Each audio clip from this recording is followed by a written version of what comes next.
request. Okay, John. I believe we left off with you kind of explaining the work obligation, and let me specify. If Jerry Burns is sentenced to mandatory life imprisonment, will he be forced into a job? Yes, he will. And on top of that, I discussed that with Mr. Burns when I met with him. And help us understand, number one, does the Department of Corrections attempt to be self-sufficient? We try the very best we can. I mean, the Department of Corrections budget is plus $3 billion a year, I believe is correct. It would be much larger than that if we had to hire everything done inside the department. So we utilize inmate labor to help run a facility. And what kind of a job, after you met with Jerry Burns, would he be most apt to receive? Well, Mr. Burns has many years of experience in working as an electrician. I have a little bit of knowledge about electrical work myself, so I kind of run him through the paces of what a classification officer would do. His ability to work on high voltage electricity. For example, every institution in the state, the food service, laundry, medical, even down to the housing units, the classification building, education building, and things of this nature. They all have a lot of high voltage stuff in it. Most of the buildings are wired like 288, for example. You got to know what you're doing to work on that. We have capacitors that go out every night. We have motors that go out. We have food service that will go down, laundry that will go down. Inmates assigned to that unit may be woken up at 1 o'clock in the morning and say, we got to go to work. We have food service down, or we have laundry down, whatever the case may be. And that person would be working until they get it finished. If Jerry Burns was sentenced to the death penalty, would he have a job? The biggest job that he would have in death row would be to police his surrounding area. Inmates are allowed out of their cell into a general population type setting.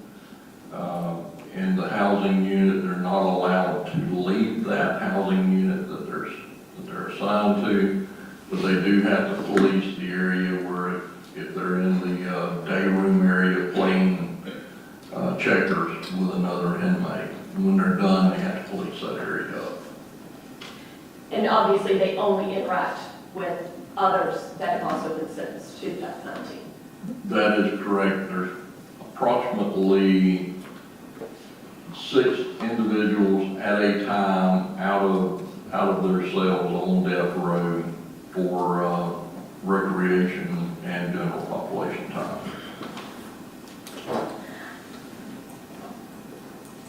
Ultimately, did you assess whether or not Jerry Burns would be a good candidate for general population? I did. If he is sentenced to life, I can pretty much tell you what would actually happen with him, where I wouldn't be able to tell you the institution he's going to, but I can tell you what his HO levels are going to be like, which is his custody levels, and probably within 60 days what his job would be. And what would his job be? He would be hired as an electrician. I've instructed him if that happens, that he's sentenced to life, excuse me.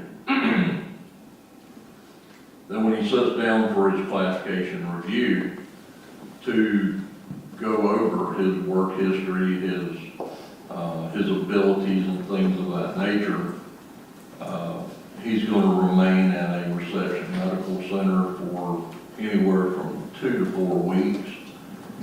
Then he will be shipped to a facility somewhere in the state of Florida, which would be his permanent housing for 2 to 3 years at least. And the classification officer at that facility is then going to notify the maintenance supervisor that he's on the compound, and he would be interviewed for a position there. His classification level, he is going to be an HO5, which is on the maximum end of close custody. His housing unit would be a secure housing unit, 2-man cell. He would have limited access around the compound without escort or a work supervisor. How about the mentoring of other inmates who will ultimately be released on their sentences? Well, What kind of priority is that for the Department of Corrections? the Department of Corrections has undergone a change in the last several years. It started with Secretary Yanch, and it is continuing through the current administration. They have 3 or 4 facilities that they're preparing inmates to be released back into society. Now, that wouldn't apply to Mr. Burns, because if he's sentenced to life, he's never getting out. But what would happen is he may be a tutor. They may have an electrical program, but they need someone like him in that program to teach other inmates how to wire and to get certified as an electrician. And as we look around the state today, we see the growth that's taking place. There's homes being built, there's industrial buildings being built everywhere.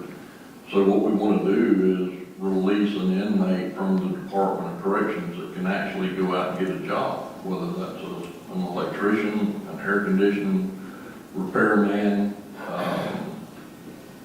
as a builder, framer, whatever it may be. Ultimately, did you reach the conclusion that you believe Jerry Burns could be an asset to the Department of Corrections? Well, I know he would be an asset. According to what he told me, he's worked his whole life and he enjoys working. I wouldn't expect that to change. I would expect him to work in the field that he is qualified to work in, and I think most any warden, assistant warden would be proud to have him on the compound to fill that obligation. Thank you. I have no further questions. Cross-examination, Ms. Thompson? Yes, sir. Thank you. Good morning, sir. Good morning. All right, so you worked in the Department of Corrections for a total of about 9 years, is that correct? Well, that's not totally correct. It would be about 19 years total. Right, and with 10 of those years being in the Inspector General's office? Correct. All right. The highest rank you were promoted to was sergeant during those 9 years that you were with the department and not the Inspector General's office, correct? That is correct. And what are the ranks from lowest rank to highest rank?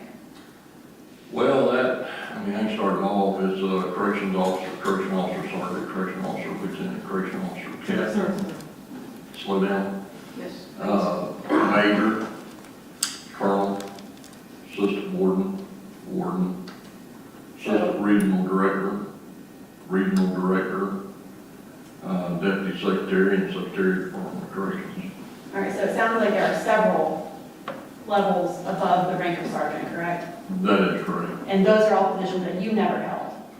Well, and I testified here actually in Duval County, and I didn't explain myself as well as I possibly could have. We're hybrid in the office of the Inspector General. So I hope I'm amending that a little bit. My rank structure when I retired, pay scale was colonel. only able to investigate individuals that you are a current rank or above. When I retired, I could investigate up to and including regional directors. All right, but you were never a warden, correct? I was not a warden of work. Okay, thank you, sir. So since you left the Inspector General's office in 2016, correct? That is correct. And since you left there, the only thing you've been doing to financially support yourself is testifying as an expert? That's not totally accurate either. I have a farm in the state of Florida. I have a farm up in North Georgia. But other than that, I work as a consultant. All right. And you get paid for your travel, correct? I do. And generally speaking, you live in northwest Georgia? Yes, ma'am, just shy of Chattanooga, Tennessee. All right. How long of a drive is it to get here to Jacksonville from your house in Georgia? Roughly 7 hours. All right. And you bill for all of those travel hours? I do. In this case here, I was actually in Miami yesterday testifying, so one leg of that would be the responsibility from this case, and the remainder of it would be from another case. Anytime I can, I try and put 2 or more clients in that travel arrangement. Sure. How much per hour do you bill for traveling?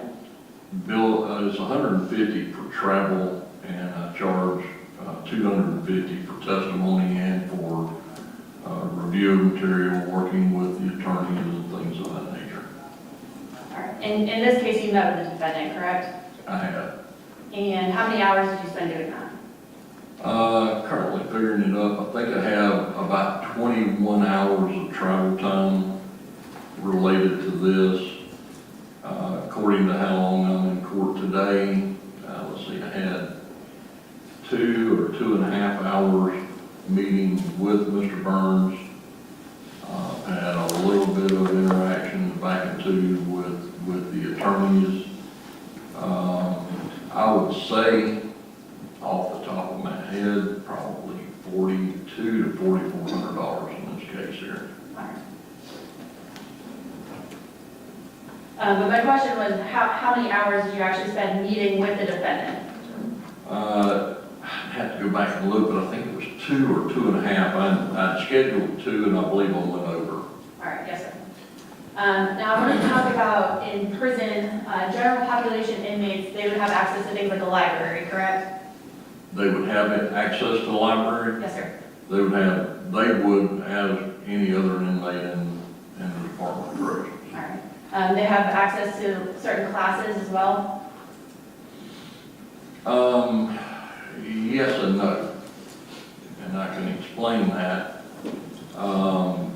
Classes are set aside for inmates who would benefit from them. Okay. Life inmates, I think 10 or 15% of the classes are kind of set aside for them if we have availability. All right, yes, sir. People in general population, they can socialize with other inmates? Yes.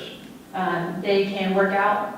They have an opportunity to go out onto the rec field. They can work out, they can walk the track, they can sit around in the sun or whatever they want to do there. All right, their families can come visit them? Yes, General population inmates also have access to a canteen? they do. They stand in line. There's limited canteens on the compound. Inmates in the general population would spend quite some time standing in line to go to the canteen. All right, but in the canteen, they can buy things like comfort items? Yes, they can buy a soda, they can buy crackers, Snicker bar, they can buy shampoo or other health and comfort items, soups and things of that nature. And so when you met with this defendant, he expressed to you that he would like to continue working as an electrician, correct? That is correct. All right, and so you would agree that the environment in the Duval County Jail is different from the prison environment, correct? Oh, absolutely. Our county jails are totally different in many aspects from state prison. And everything that you know about his behavior in jail has come from his self-reporting and his lack of any record, correct? Well, the biggest thing is the lack of records. Jails and prisons document everything. Right. But you have not personally observed any of his behavior inside the jail? I have not. And you have not personally observed any of his behavior outside the jail either, correct? No, I did not know him prior to. So your entire opinion of how this man might behave in prison is based on your meeting with him for about 2.5 hours? That is correct, and that's probably about an hour longer than what the classification officer will meet with him when he is brought into the prison system. Understand. Everybody have a moment? No further questions. Redirect? Yes, sir. Inmates, no matter where they're housed, cannot earn money, correct? Excuse me? Inmates, no matter where they're housed, cannot earn money. Well, we do have some programs that inmates can be paid, and that is through Pride. For example, if you're going down the interstate and you hit a toll booth, those tolls are reviewed by inmates in Pride. So there's a few inmates in the state of Florida, I think it's 3%, that will actually make it to Pride, and they work for something like $75 a month. But absent that specific program, any work, the jobs that you are required to do by being an inmate, you don't receive any funds. No, ma'am. We can work inmates legally 60 to 80 hours a week, and they don't get paid. And so when we talk about things like canteen, there's a canteen availability for death row as well, correct? It is. It's a different situation. For example, on death row, I just said minutes ago that an inmate in general population, they may go on a Saturday morning and stand in the canteen line for 2 hours before they get their supplies. On death row, they have the same items that they can order, but those items are ordered, and then Keepy will fill that order and deliver it to cell front for the inmate. And that's because of the isolation. Yes, ma'am. We do not let death row inmates go out onto the compound. They are housed at that specific housing unit, even though they're allowed out of their cell for a few hours a day. They do not leave that unit. And all of that kind of assumes that there's someone on the outside funneling money in for any of these canteen purchases. Well, yes. I mean, most of the money that inmates have is sent to them either by loved ones, friends, or someone of that nature. So it's not like they're earning the money or have the money. It has to be provided to them. You were asked about disciplinary reports and the absence of a single disciplinary report of Jerry Burns for almost 5 years of in custody. And the significance of that. Number one, why do jails go out of their way to write GR reports? Well, I don't necessarily know that they go out of their way to, but what they do is they document any violations of prohibited conduct. And they keep that disciplinary report and the findings of it and the penalties that are imposed in the inmate's record, to where they can simply, let's just say an inmate has been involved in a fight, and we write that up.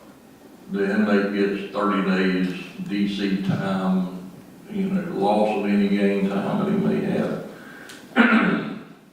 2 weeks after he gets out, he's involved in an unarmed attack of another inmate. We want to have a record of this type of information where we track this individual, we understand who they are, we know how to classify them, we know how to house them. And the more frequent that we have these violations, we start looking at longer-term confinement for those individuals. So it's very important that we keep those type of documentations. Because we all assume, and what we're talking about here in this specific case, is that Jerry Burns will never leave the Department of Corrections. We know that is given. If he is sentenced to death row, he will leave prison when he dies. If he is sentenced to general population, he will leave prison when he dies. But there are many, many prisoners who are given sentences where they will be released back into the community, correct? The majority of the inmates in the Florida Department of Corrections will be eligible for release at some point in time. It could be, very short. It could be a number of years, 25 years, 30 years, 40 years. We have people from minimum custody up to maximum custody with a predatorial designation that will be released at some point in time in their lifetime if they don't die of natural causes during their sentence. And the reason for all of these extensive classifications is to try to keep every prisoner safe, correct? Well, we're trying to keep them safe, we're trying to keep the public safe, and our correctional staff stay safe as well. Thank you, sir. I don't have any further questions, Your Honor. Will this witness be excused? Yes, Your Honor. All right, thank you for your time and testimony. Thank you, Your Honor. You may step down. Defense? And Your Honor, at this time, the defense would rest. Rebuttal? No, no rebuttal. Very well.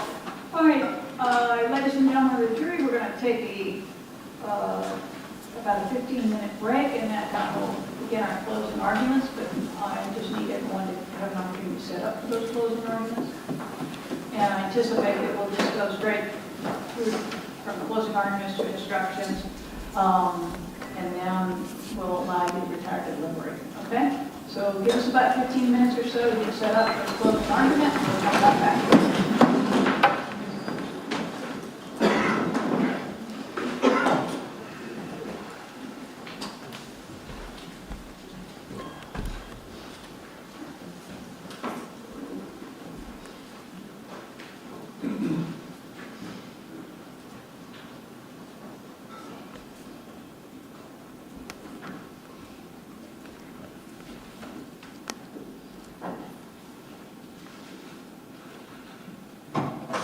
All right, do you think we'll take that before we recess? No. Is that enough time to get ready for closing? Yes, sir. Okay, we're going to recess for 15 minutes.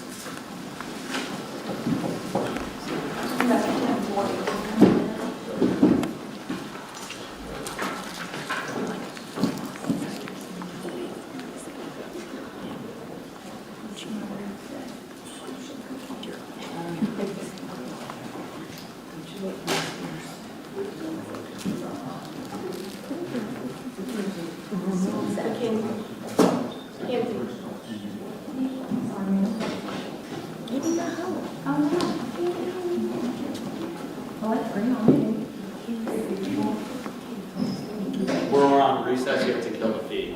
Yeah, okay, yeah.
It is. I've seen her before.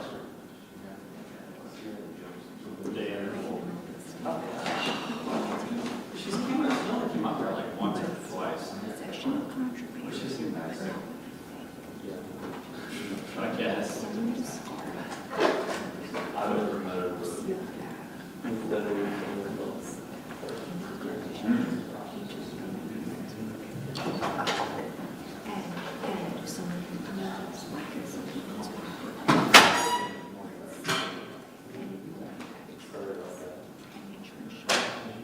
Morgan was on the streets for a long time. He retired in the Sergeant.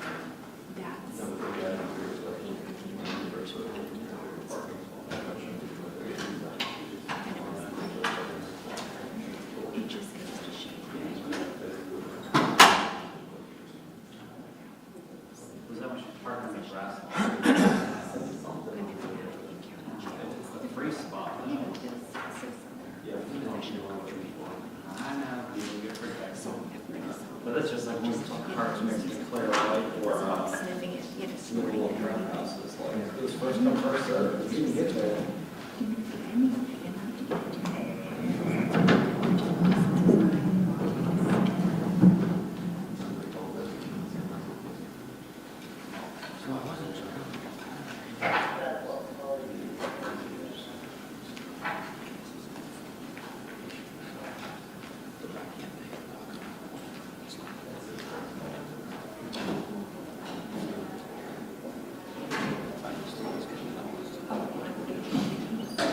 Do you need to use the restroom real quick?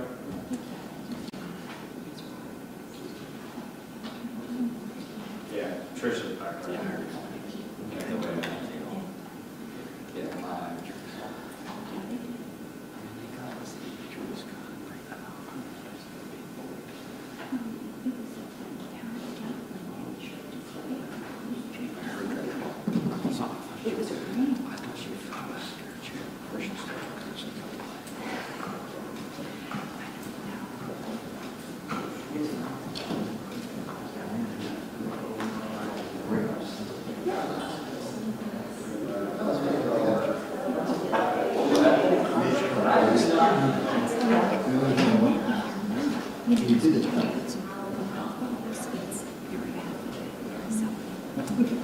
You know, it's always something. Oh, it's home, things that I can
These are.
I saw the testimony. Judge had two, Yes. and Salvador has, I think Salvador, at least. She had more. Corey, Crystal, Janae, Lisa, Tomorrow, Wednesday. Yeah, I know, I thought it was Wednesday. I'll take it tomorrow. Yeah, no, it's not. So busy. Oh, yeah. I know it's been some time, but I remember certain things. And you are, and you I are really got there, I just think, thinking I might as well do that. I might have a. by, I had a driver, as well, water is.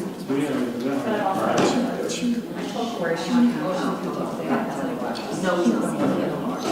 Oh, that's right. Yeah, don't, yeah. And he was fine, it's good, but it's bad. I was gonna go talk. Let me tell them, sit down with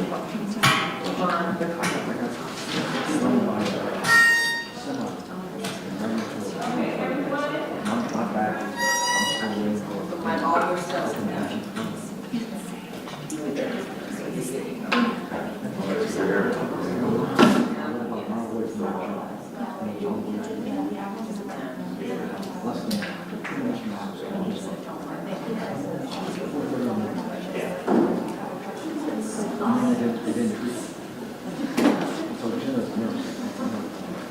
He's not taking care of it.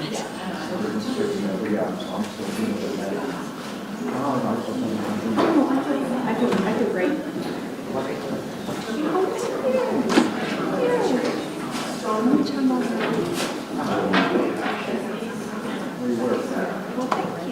I'm going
during our jury and please know.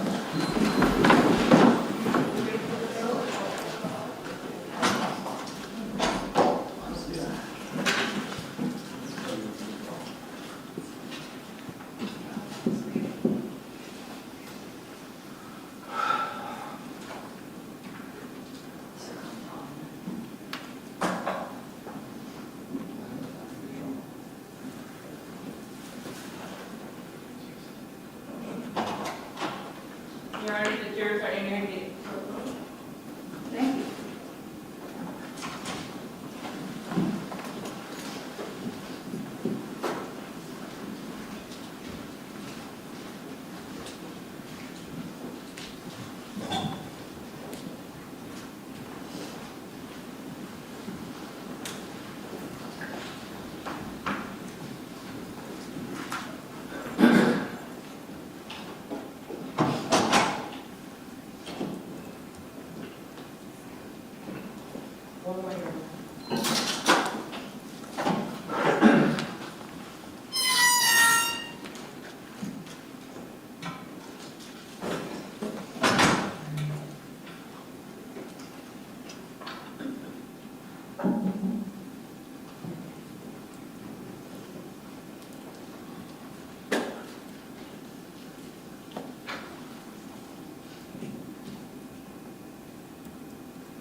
We now ready, Your Honor. Thank you.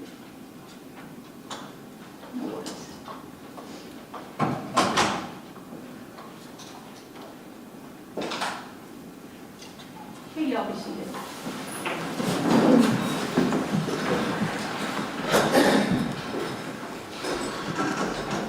Okay, ladies and gentlemen, both the state and the defense have now rested their case. The attorneys will now present their final arguments. Please remember that what the attorneys say is not evidence or your instructions in the law. However, you listen closely to their arguments. They are intended to aid you in understanding the case. The state will have the first closing argument, and the defense will have the final argument. Mr. Mizrahi, you may proceed. May it please the court. Counsel.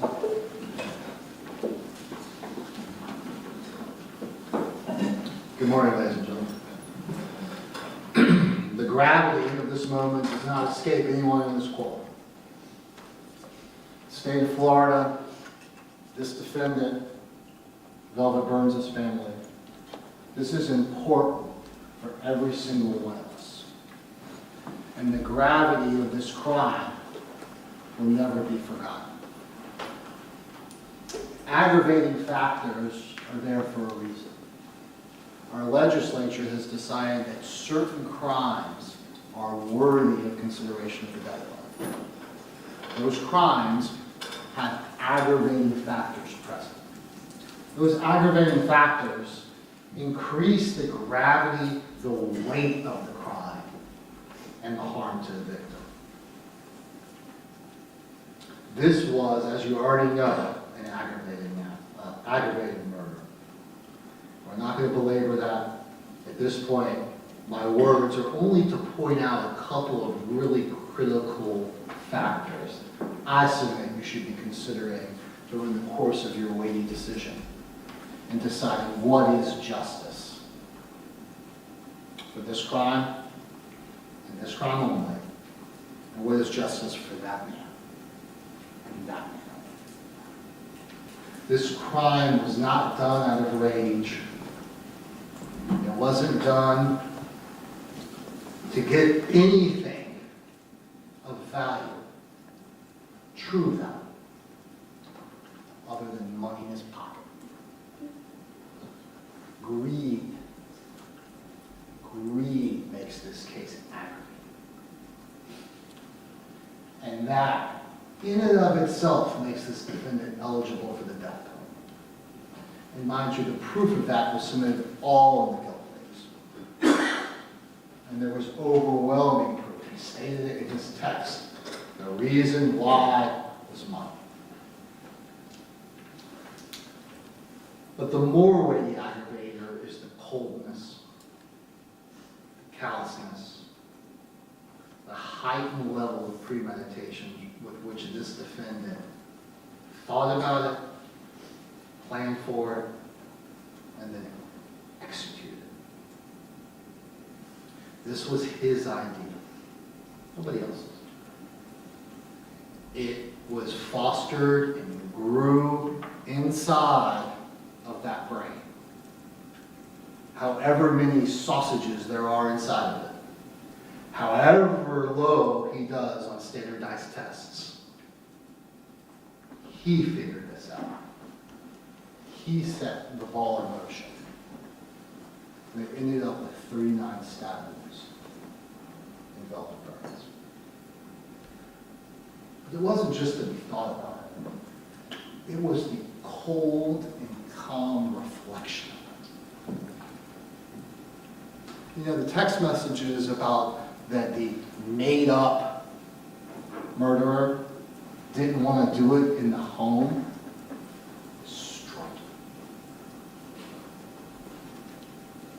Because that's exactly where this defendant wanted velvet burns murdered. Not at some red light, not in some drive-by, in the bed where their children were conceived. He wanted her to take her last breath. The coldness of velvet being in her bed, in her night clothes. That is a cold murder. The level of calculation to bring your children into this plan. That's worthy of a weighty, aggravated. The gravity, it sometimes just makes you shake your head. It's hard to believe. This case is worthy of a death consideration. But your job's not done. Each and every one of you swore an oath to not only determine the aggravators, and I submit to you your verdict form, the two aggravating factors, financial gain and cold calculated and premeditated, have been proven beyond the exclusion of a shadow of a doubt, much less beyond a reasonable doubt, and you should check those off fairly quickly. That the defendant obviously did this for money, and he obviously had a long, long, long time to think about it, and it was cold.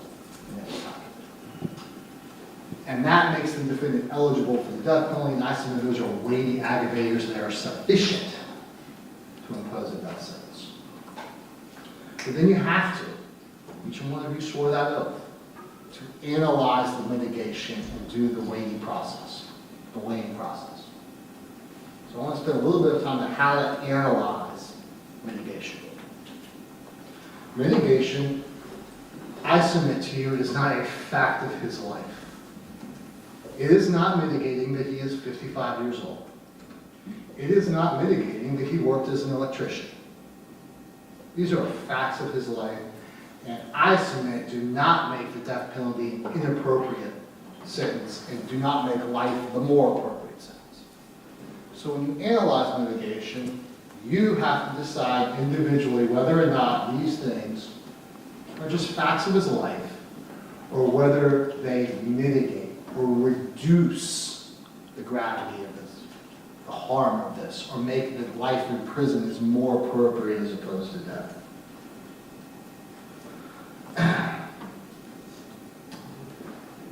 This defendant bought and paid for everything in this case. And that includes some of the mitigation here, not directly. But the mitigation, everything that was submitted there was submitted in the light most favorable to the defendant. It was submitted with the concept of, oh, as a psychologist, I'm going to look at what this defendant's best case mitigation scenario is. As a prison expert, I'm going to look at what this defendant's best prison outlook is. As a neurologist, I'm going to speculate about what this defendant has in his brain. and I'm gonna get paid to do it. You heard, it's a cottage industry. They're all going from one trial to the next trial, all testifying the same things. That's what it is.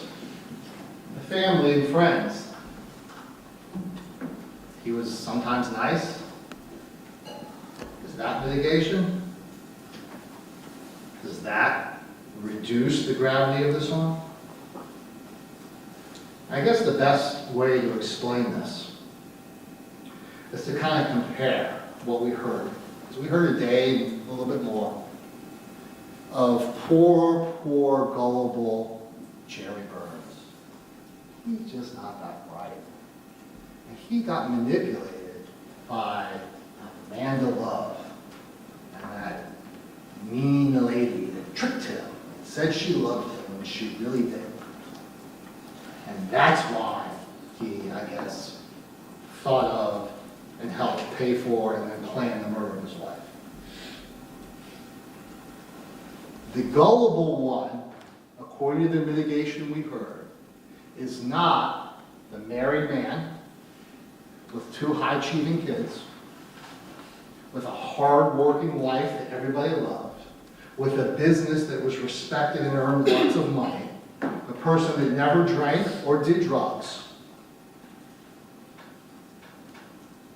that he was the gullible one, not the woman who did not graduate high school, is still working on her GED in prison, that has 5 kids, that's doing Molly in front of her children while living in hotel rooms.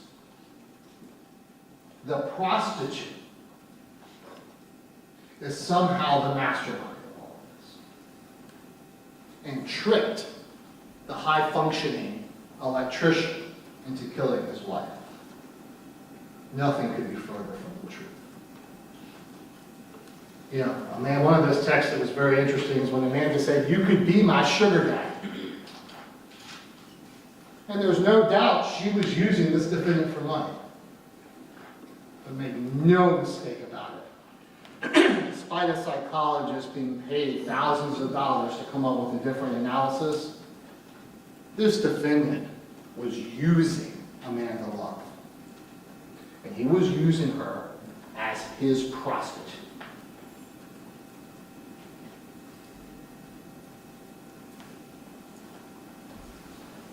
And that's what's presented to you in the form of mitigation.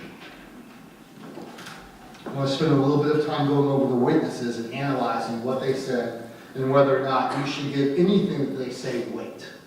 All of what they said is true. These are facts. But is it weight that outweighs the gravity of this crime, the coldness, the calculated nature of this murder for hire?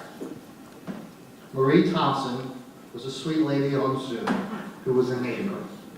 Doesn't really know the defendant, but says he's loyal, except to his wife.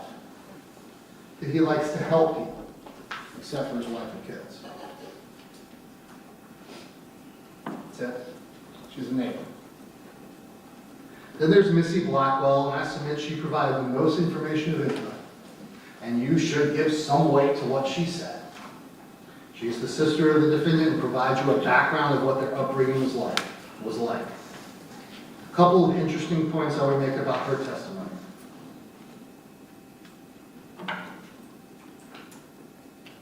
Drugs affected her sister.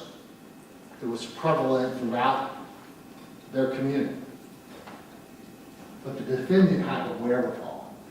The defendant had the volitional control. He made the logical, well-founded decision to not do that. Is that mitigation? You decide that. Number 2, although her parents may have been violent and distant, grandparents, parents, there was a large family that supported each other. Some of the family members have Huntington's, including her. Not sure how that's mitigation for the defendant. And that all of them have, despite their upbringing, achieved some level. some drugs have been involved. And also, everything that she said took place 40 years ago, 45 years ago. The defendant's childhood from that long, if he were 18 or 19, that may hold sway. You're talking about a grown man with his own children, and somehow his childhood plays as mitigation for what happened here? Anything that happened to his childhood had long since been overcome by this defendant, which I submit to you cannot be considered as aggravation, but it certainly isn't mitigation. Susan Kennedy testified was a family friend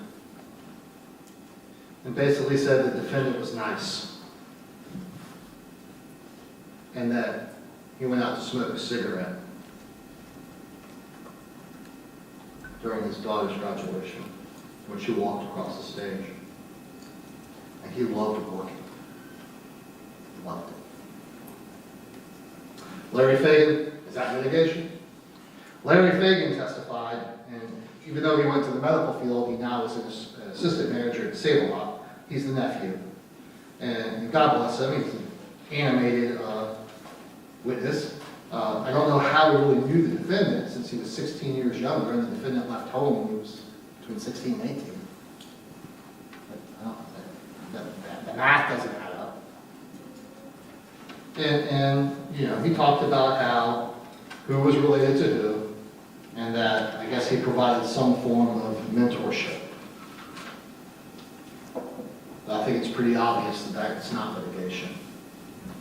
We heard from Kendall Gill, who talked about how beautiful that home was and the facade that it really truly was. Let's make no mistake, when we talk about the beauty of that home on Doris Lane, I'm not going to say that the defendant didn't have anything to do with it, because obviously it had something to do with it. I submit to you it had something to do with it in the form of he earned money and had a business, and wasn't a violent drunk. This was velvet. This is what velvet was able to accomplish with her. And that's what Kendall Gill was testifying about. The beauty of that home that this defendant destroyed. And was destroying behind everyone's back leading up to this. She admitted that this defendant is not the man that she thought she knew. And that in hindsight, although she admired him at the time, how could you admire a man that does what this defendant does? Oh, and he went out and smoked a cigarette, leaving 2 empty chairs. And Kaylee walked across that stage. Then we get to our paid experts. Dr. Rubino, the neurologist, struggled a little bit with his name spelling. I don't know why, maybe it was just a Zoom connection. $400 an hour to talk about that his brain's smaller than the normal person. He may or may not have some other issue. That he doesn't do drugs. And that although executive functioning may be impaired, executive functioning has to do with impulse control and decision-making in the moment. And executive functioning is primarily what neurologists argue impairs juveniles and adolescents in their decision-making. Doesn't really apply to decision-making over hours, days, weeks. And then you can tell that just the little nuggets in there. Oh, he must have had a good influence as to not use drugs or alcohol. When the witness before, 3 witnesses before, said, no, our father was a drunk.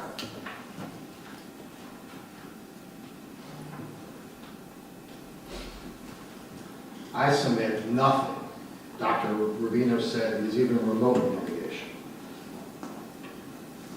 Dr. Julie Harper, the psychologist. Again, $7,000 to $8,000, I think she was paid. She's a forensic psychologist, that's all she does, for the most part.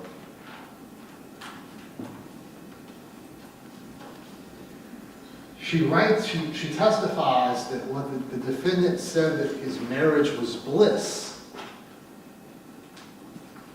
Bliss. But he had all these other affairs. How much credibility do you want to put on that? She tried to talk about the school records, and mind you, this is a good point to mention. If this defendant was charged with not being able to perform well at a task, then his intellect would be mitigated. If this defendant was charged with not being able to hold a job, then his intellect would be mitigated. If this defendant lost his job and was unable to maintain employment, and because he was unable to financially provide for his family, that he took to doing illegal activities like drug dealing or stealing or something like that, so he could fend for himself and fend for his family, then his intellect might be mitigated. But the fact that he is in the low, borderline range of intellectual functioning is not mitigation. It's just not. It's just a fact of his life that this defendant has demonstrated over 55 years he was able to overcome. 50 years. He was able to overcome and have a successful business. It's not mitigation, I submit to you. And it didn't make him susceptible to liking to have sex with young blonde girls.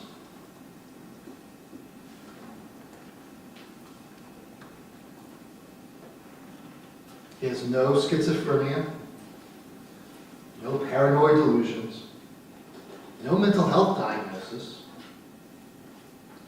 Hard to see why he had low self-esteem, maybe when he was a kid.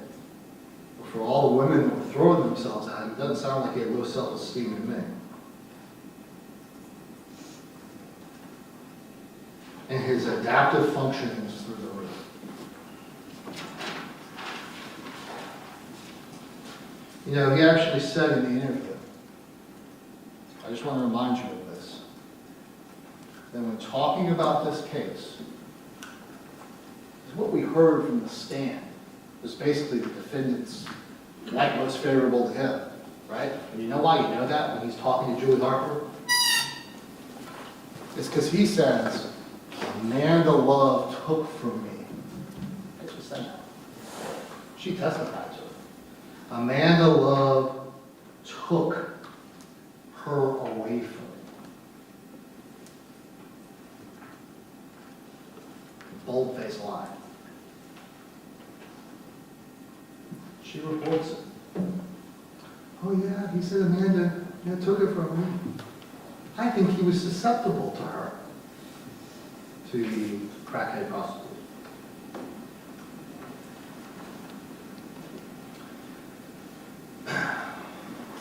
You know, she also talked about these abstract concepts, and he has a difficult time with sarcasm. I think we had another one, this is testified to that. I think it was Ms. Kennedy talked about sarcasm. I don't know of an intellectual capacity to not understand having an affair with wife on wife with drug addicts bad. I don't know how low or what age intellectually you have to be. I mean, I think a 3-year-old can figure it out. Murdering wife equals bad.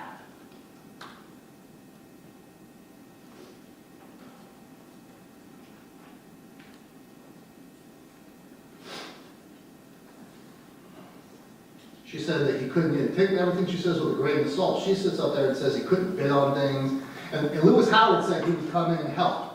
He was the master electrician. He would come in and help. That, you know, Bill Silcox in his outfit, he didn't have that problem. He was the best electrician to date that he's ever met, and he would come out and do everything himself. with that horribly realized. I submit what Dr. Harper testified to is not mitigation. It was paid for, presented as such, but I think, if anything, it should be given little to no weight. And then finally, we had Aubrey Land. Again, a prison expert. He's been in the prison system for years. That's all he does now, including spawn. Talked about the lots of criminality inside prisons. That was true. Not sure how that's mitigation. There's a rule for everything. Yeah, well, there's rules outside prisons too. Right? Thou shalt not murder. That's a pretty big rule. Talked about meeting with this defendant, no DRs. So when the defendant is incarcerated in jail, he listens to police officers. That's mitigation after he's incarcerated for murder. And then he talked about mentoring inmates. See, you have to understand the arguments coming out of both sides of the mouth. He is this low-functioning, gullible, borderline, intellectual functioning, but he's going to be a master electrician in prison, and I guess they don't have to pull permits in prison. And he's going to mentor all these inmates.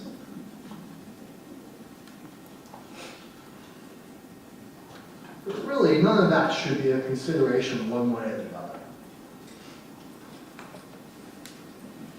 Because it's about justice.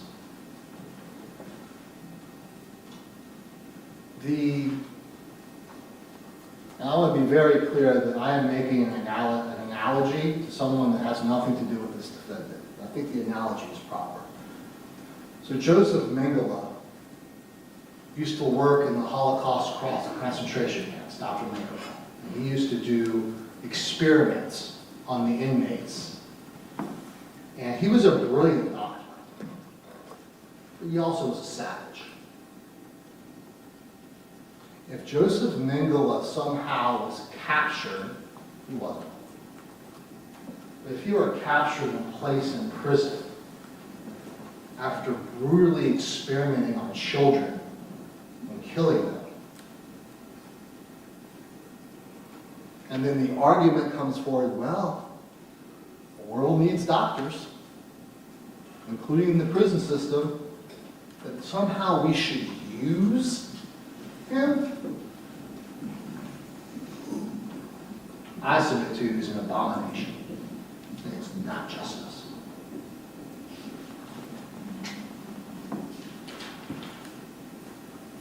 It's not.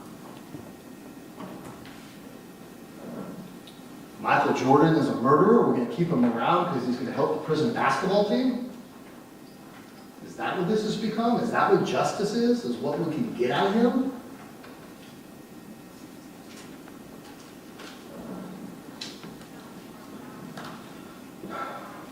Person, I'm going to spend a little bit of time going over because you're going to be instructed on what the defense submits are the mitigation in this case. Things like Jerry Burns did not physically murder his wife, Velma Burns. I don't understand how that's mitigation other than the kindergarten defense of, well, these other people didn't get that. So you shouldn't give him that. That he's never been arrested? Okay, they should give that some weight. That his intellectual functioning is 72? I think you should give that no weight. That he's gullible? I don't even think that's going to prove him. That he's currently 55 years old? That's allegedly a mitigator in this case. He has lots of brothers and sisters, some of which have Huntington's disease. He had an unstable childhood, that he didn't know his father. He had difficulty in school. Became an electrician. He did a good job as an electrician. He has a strong work ethic. That he was devoted to his children. That he was married to the woman he killed. These are submitted as mitigation. I submit that when you go through all of these, you should just disregard them. Consider them, and then disregard them and give them the weight they deserve. This is not a mitigating case, and the defendant is not a mitigated man. I'm going to close with this concept. And it was crystallized just right before we started our closing arguments. And you've heard this throughout the trial. It is that the defendant, Jerry Burns, loved working. Loved it. And he would work 12, 14, 16 hours a day doing what he loved. Some of us love to read. You can read in prison. Some of us like to do art or crafts. You can do that in prison.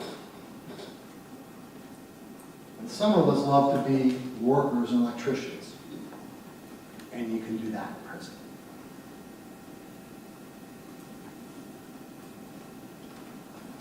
Is that justice? For the gravity of harm that this defendant has inflicted upon the world.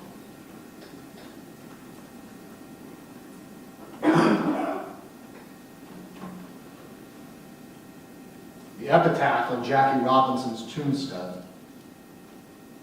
civil rights pioneer, Rookie of the Year for the Brooklyn Dodgers, and Hall of Fame baseball player and man.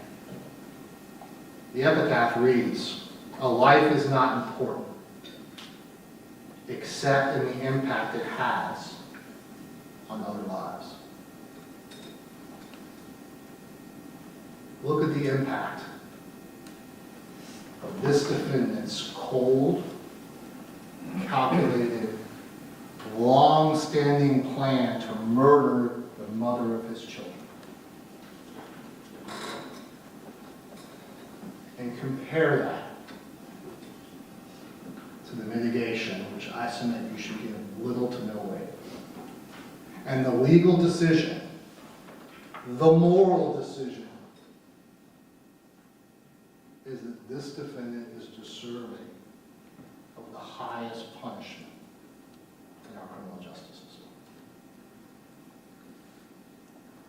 Thank you.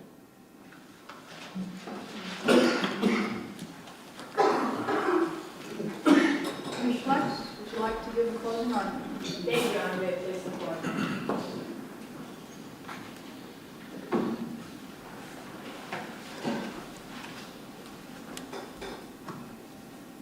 Counsel, Mr. Burns.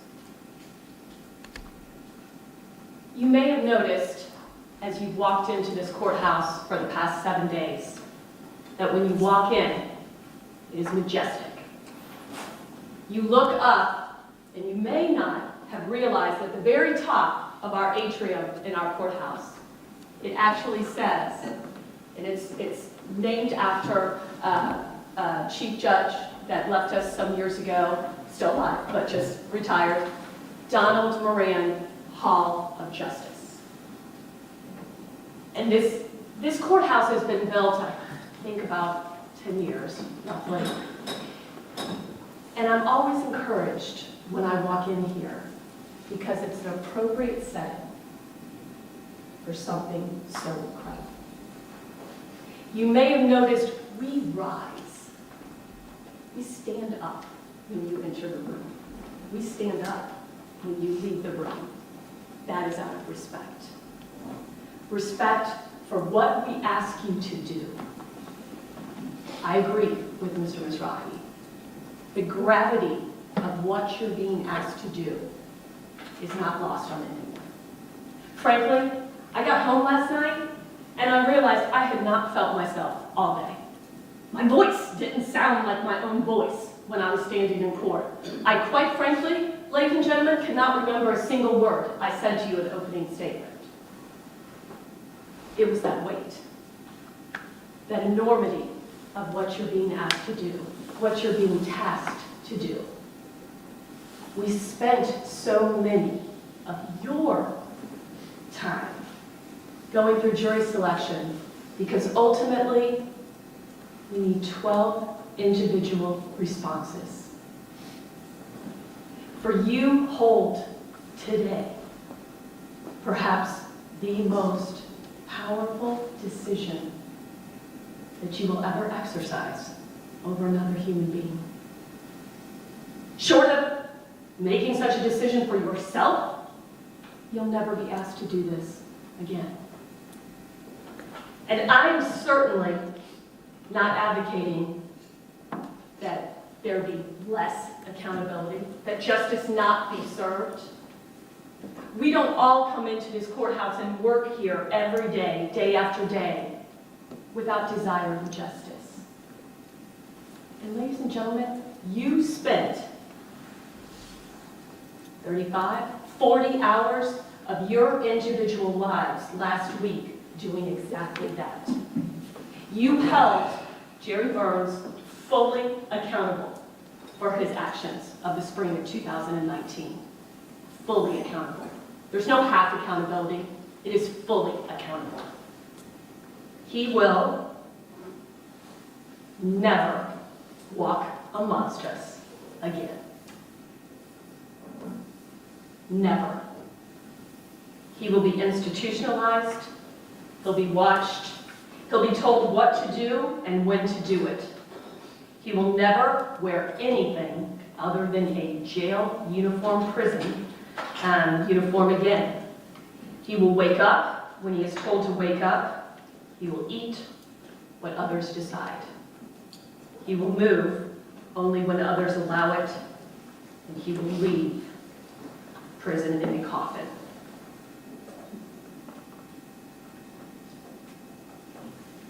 I understand.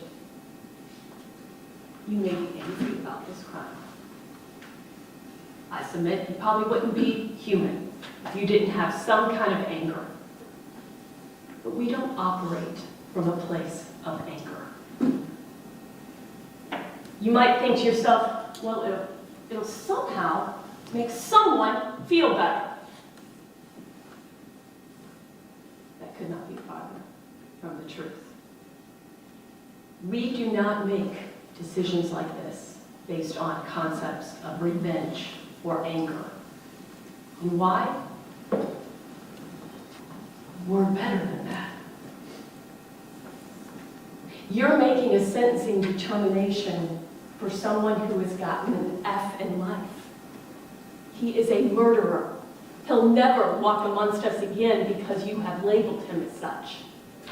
What you're being asked to do is essentially, and I do mean this, we are upholding you as the pillars of our community, the people that know best, the people that would sacrifice their time and attention hour after hour, last week and this week, to make the most appropriate, reasoned, logical decision, following the law, following your own moral principles guide, your own gut reaction, what makes sense to you. That's where we operate from. And I get it, that it's difficult in this case. The emotions ran high. There were many, many things that were not criminal related, that just don't sit well. Not when it is so completely obvious how wonderful of a woman Velvet Burns was.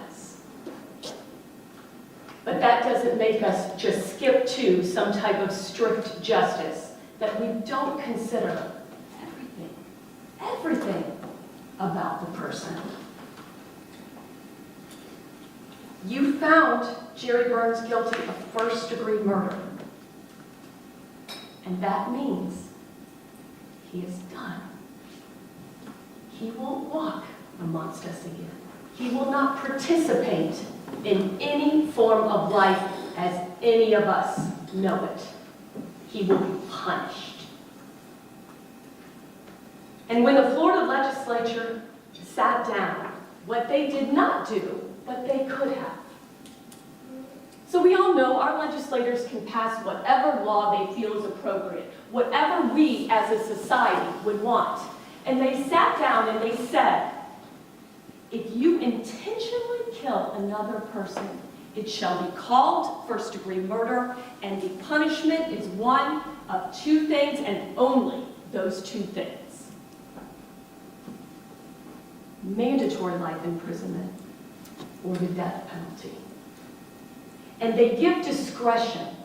They could have said, we're going to create 16 aggravating circumstances, and if even one has been proven beyond a reasonable doubt, then the penalty becomes the death penalty. They absolutely could have written the law that way. They specifically did not.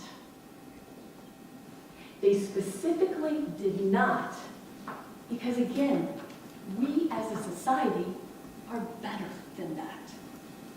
If we are going to make the decision as a society, you could even say as a country, as a state, the city of Jacksonville, if we're going to make such a decision to execute, it should be as the last resort.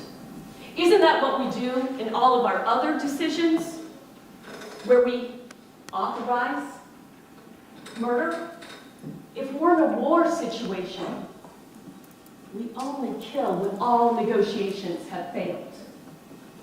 In the law of self-defense, it's the last resort to use deadly force. So we have to look at it from that framework. Is there any reason whatsoever to execute Jerry Thomas Burns? Will the world in any way be a better place? Because we as society holders, we as the pillars, want to look always for the best benefit for all of us.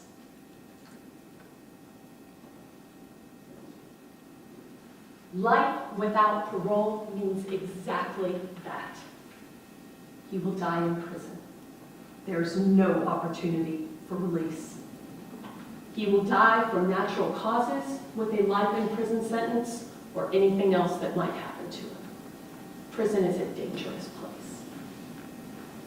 Serving life in prison without the possibility of parole is another way of saying it is the waiting room for death. All an inmate has is time for a life imprisonment. Every day is the same. People on the outside, we crave time. I'm sure all of you were looking at the clock last week. How much more time will I need to be here? We crave it. We earn it. We want more time. In prison, no such thing.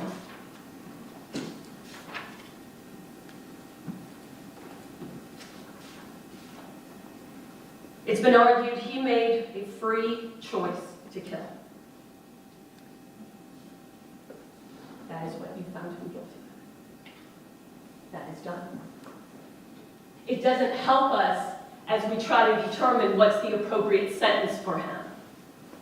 Because, as has been mentioned before, there are two ways that they can be held fully accountable.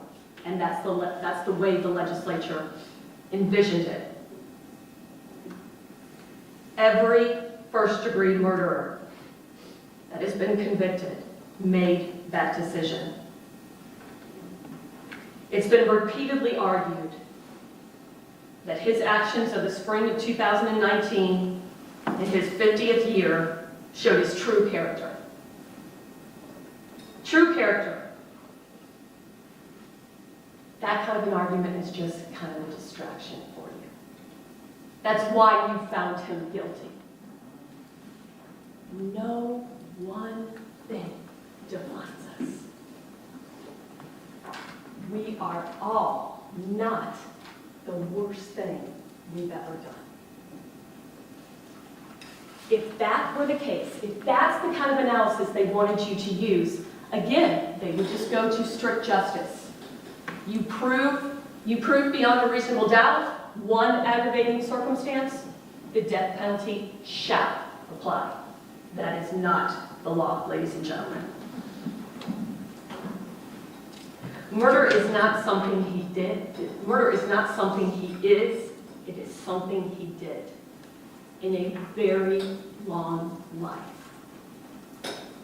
So how do you make this incredible decision? And the first thing I will explain to you is Her Honor will actually tell you the words that a mitigating circumstance under the law is defined as anything, and I do mean anything, about the crime itself and the surrounding facts, as well as this man and his entire life, his background. And the only requirement is it means something to you, that you give it some weight, that it means something to you in your decision-making process. And let's think about this. What would any of us want to know if we were tasked with coming up for the punishment for anything? You're going to want to know, who is this person? They say facts of his life. All of us have facts of our life. Those facts define us. They make us who we are. It is important to know what he has overcome in his life, what he has failed at in his life. It's important to know all of those things to make the best decision for you. And it's contemplated that all of you will think about things slightly differently. Juror number A may give great weight to something over here. Juror B may say, you know, that doesn't really carry any weight for me. Like, let's take a simple one. He never succumbed to drugs or alcohol. Well, great, we expect that. No, we expect that of normal citizens that we interact with every day. When we're driving our cars, when we're working, when we're walking around, we expect people to be sober. That's a societal expectation. That kind of expectation doesn't take place in prison. We're talking about people that have broken laws as a routine basis. Not Jerry Burns. But for some people who maybe have had struggles with substance abuse themselves or have had family members go down that track in trying to help them, for them that might seem something major. For someone else, not so much. It's what resonates with you. Because at the end of the day, when you think about mitigation, I'd ask you to kind of consider three things. One, specifically to Jerry Burns, does Jerry Burns have good in him? How do you capture the essence of someone? You ask the people that know him best. And even in light of the horrendous things he has been convicted of, people still came in to tell you, hey, I could depend on him. Hey, he was loyal. He showed up. When we're considering Jerry Burns against all the other people convicted of first-degree murder, and all those people having gotten an F in life, is showing up a big deal? Yeah. He does have good in him. The second is, has he contributed to the human family? And yes, I acknowledge, by your verdict, he took away from that human family. And that's why we're here. That's why he was convicted. That's why he won't walk amongst us again. But when we're talking about what is the ultimate appropriate punishment, yeah, we want to look at, has he contributed to the human family? And I think you know the answer to that question. Which for 50 years, he lived honorably as a father, trying to mentor, trying to help. Do we just discount that? Do we just say, as if, oh, he's the same as a deadbeat dad who just left their children? It's something to consider. And make no mistake, and I should have started with this, Mitigation is not designed to ever explain a horrendous act. No, there's no such thing that exists. It would be impossible for me to present anything that would make you say, you know, I think what happened back there in 2019 was reasonable. That's absurd. No one's ever going to feel good about what he did. That's why he won't walk amongst us again. That's why there is no get out of jail card. He will pay every day of his life behind bars.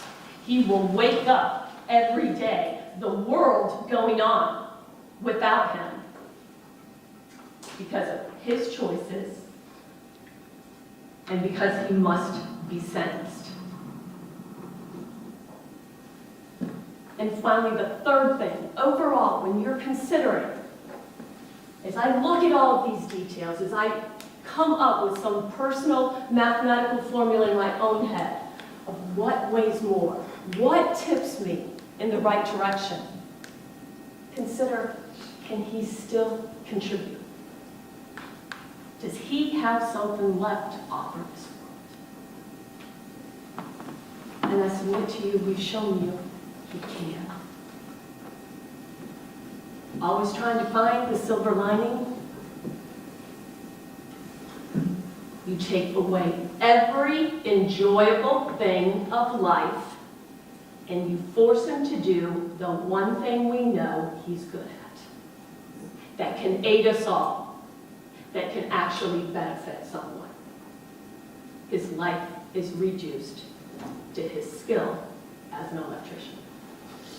His life is reduced to the positive impact, an ability to instill that work ethic that got passed down to him, to somebody else that is going to get out, that is going to walk amongst us, to inspire them to lead a better life, to ensure that correctional guards, tough job, are treated with respect and not beaten, and as a living example of that.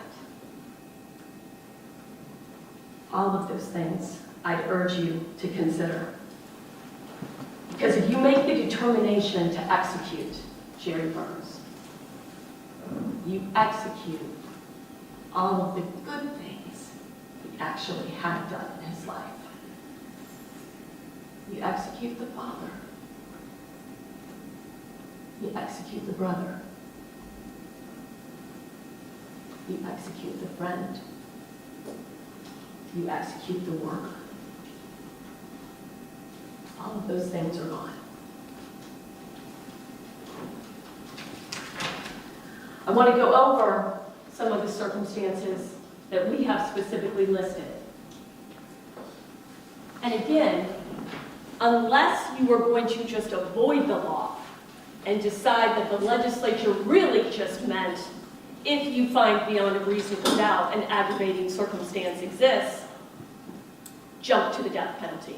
That it's not worthy of considering the whole person, the whole man.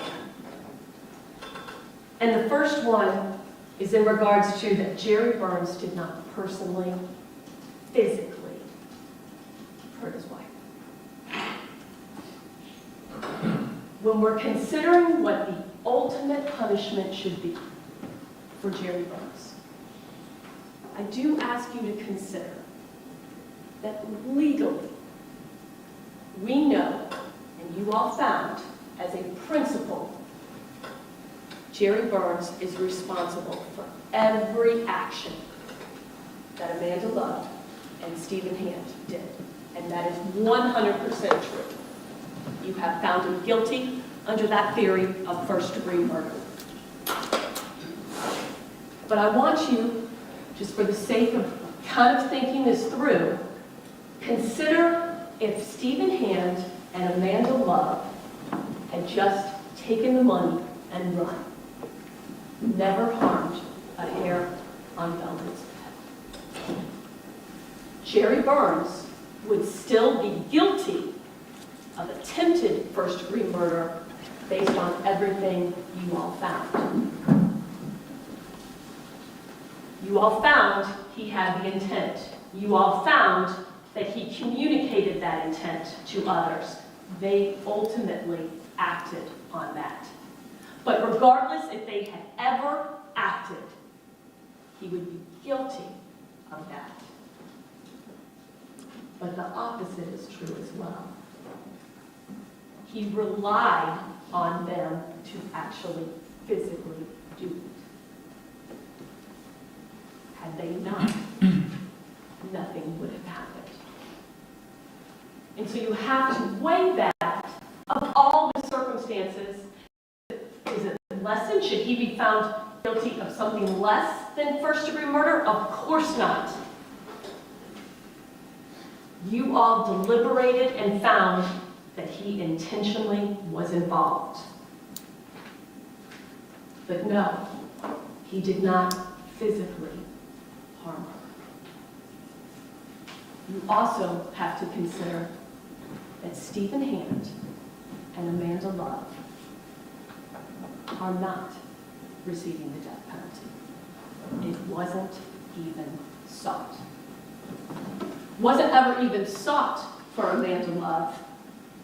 It was sought originally from Stephen Hand and then ultimately withdrawn. And somehow, I guess we should just simply say, well, because they testified, that somehow means the state was satisfied for Stephen Hand, the man who admitted that he stabbed Velvet Burns 39 times.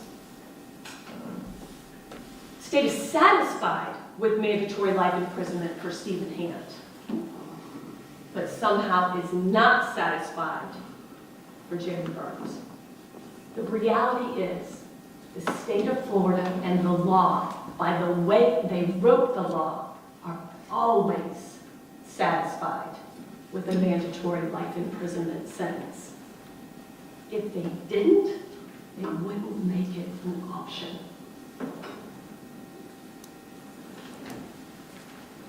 Jerry Burns' intellectual functioning is within the extremely low range, with a full-scale IQ of 72. The reason we presented that testimony is you need to know who it is you're sentencing.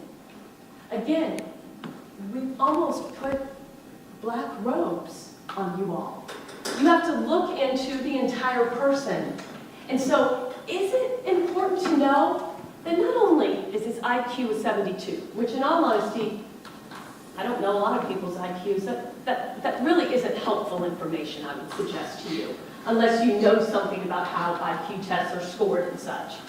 To me, what was even more important about that was that it puts him in the 3rd percentile, meaning every 50-year-old in existence at the time he took that test, statistically, he would be in the 3rd percentile.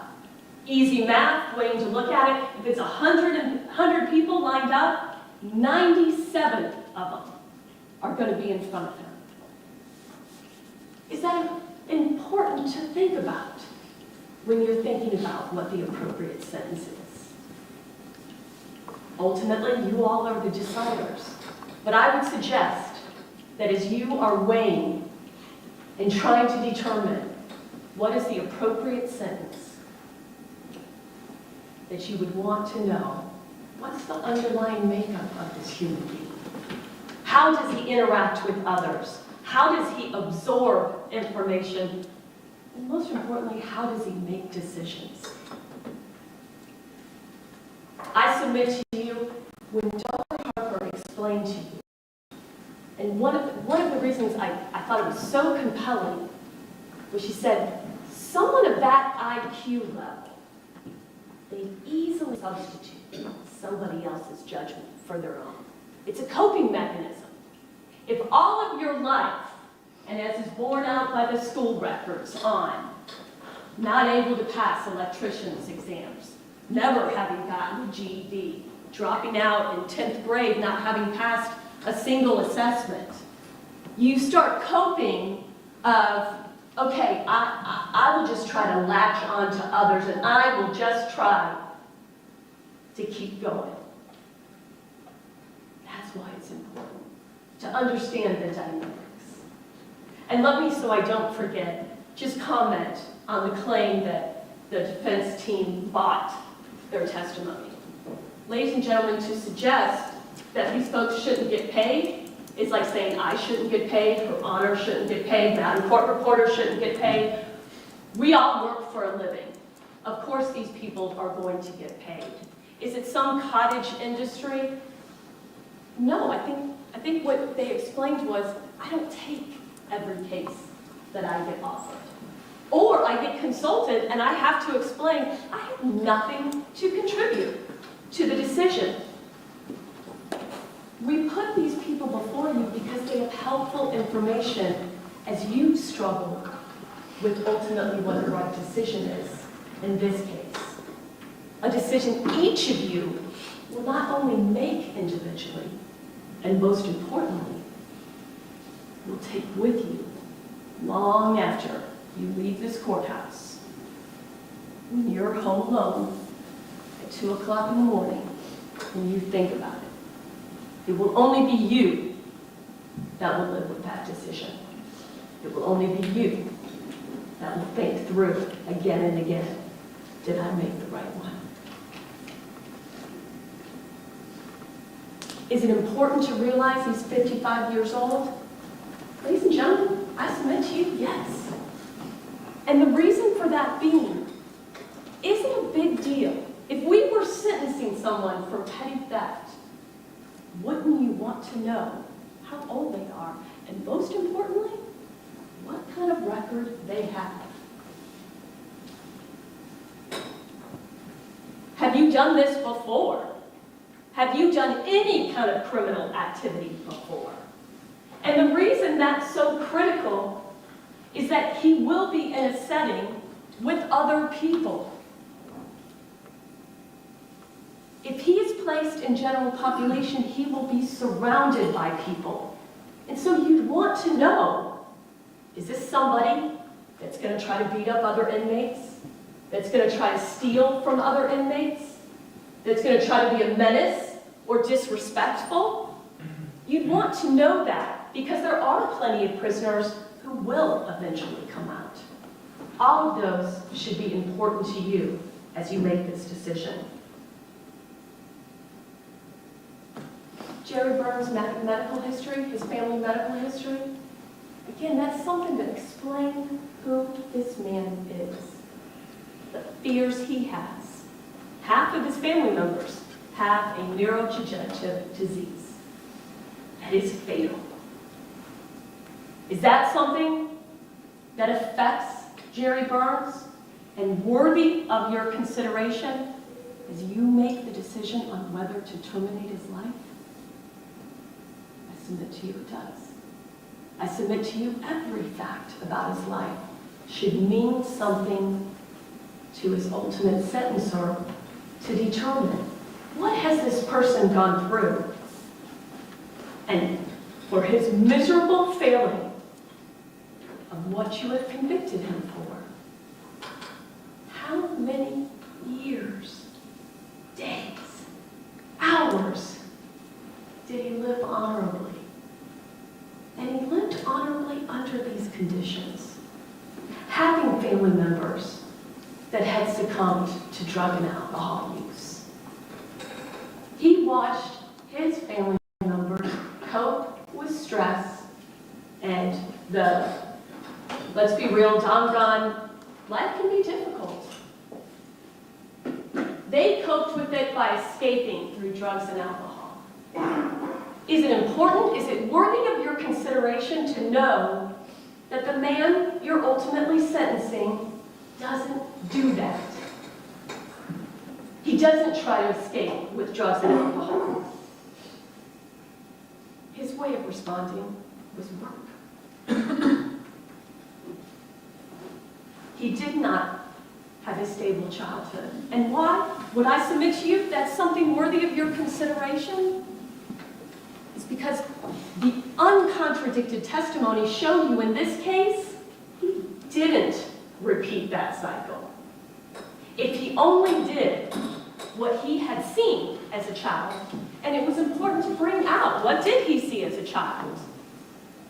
Well, we heard about violence, we heard about alcoholism, we heard about kind of some unorthodox practices in terms of the grandparents and I guess ultimately marrying the stepdaughter. He didn't repeat that. He overcame it. And he overcame it for 50 years. Is that worthy of consideration? I would suggest to you it is.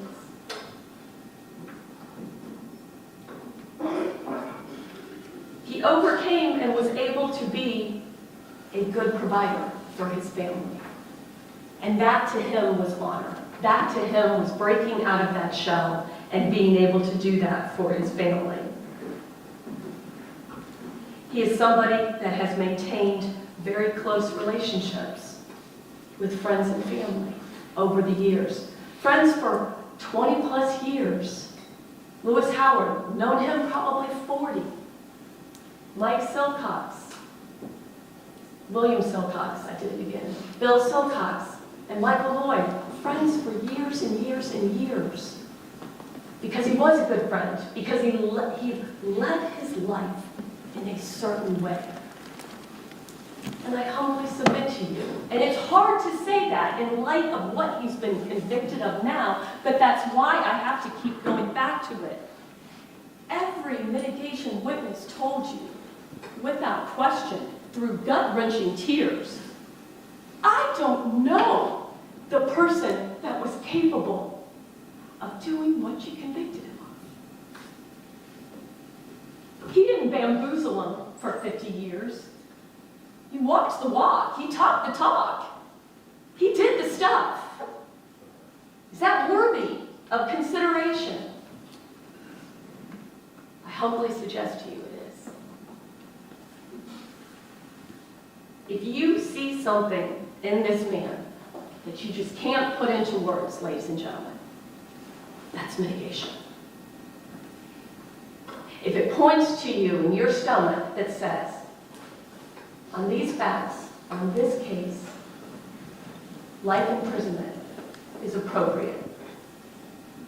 I can see a silver lining.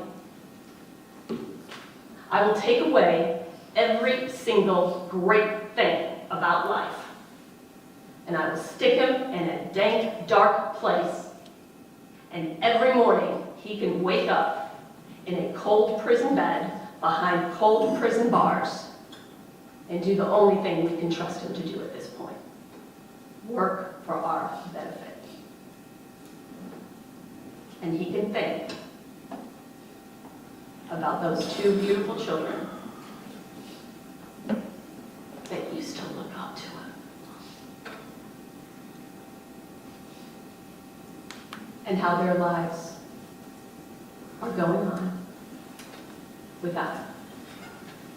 He can atone for his sins.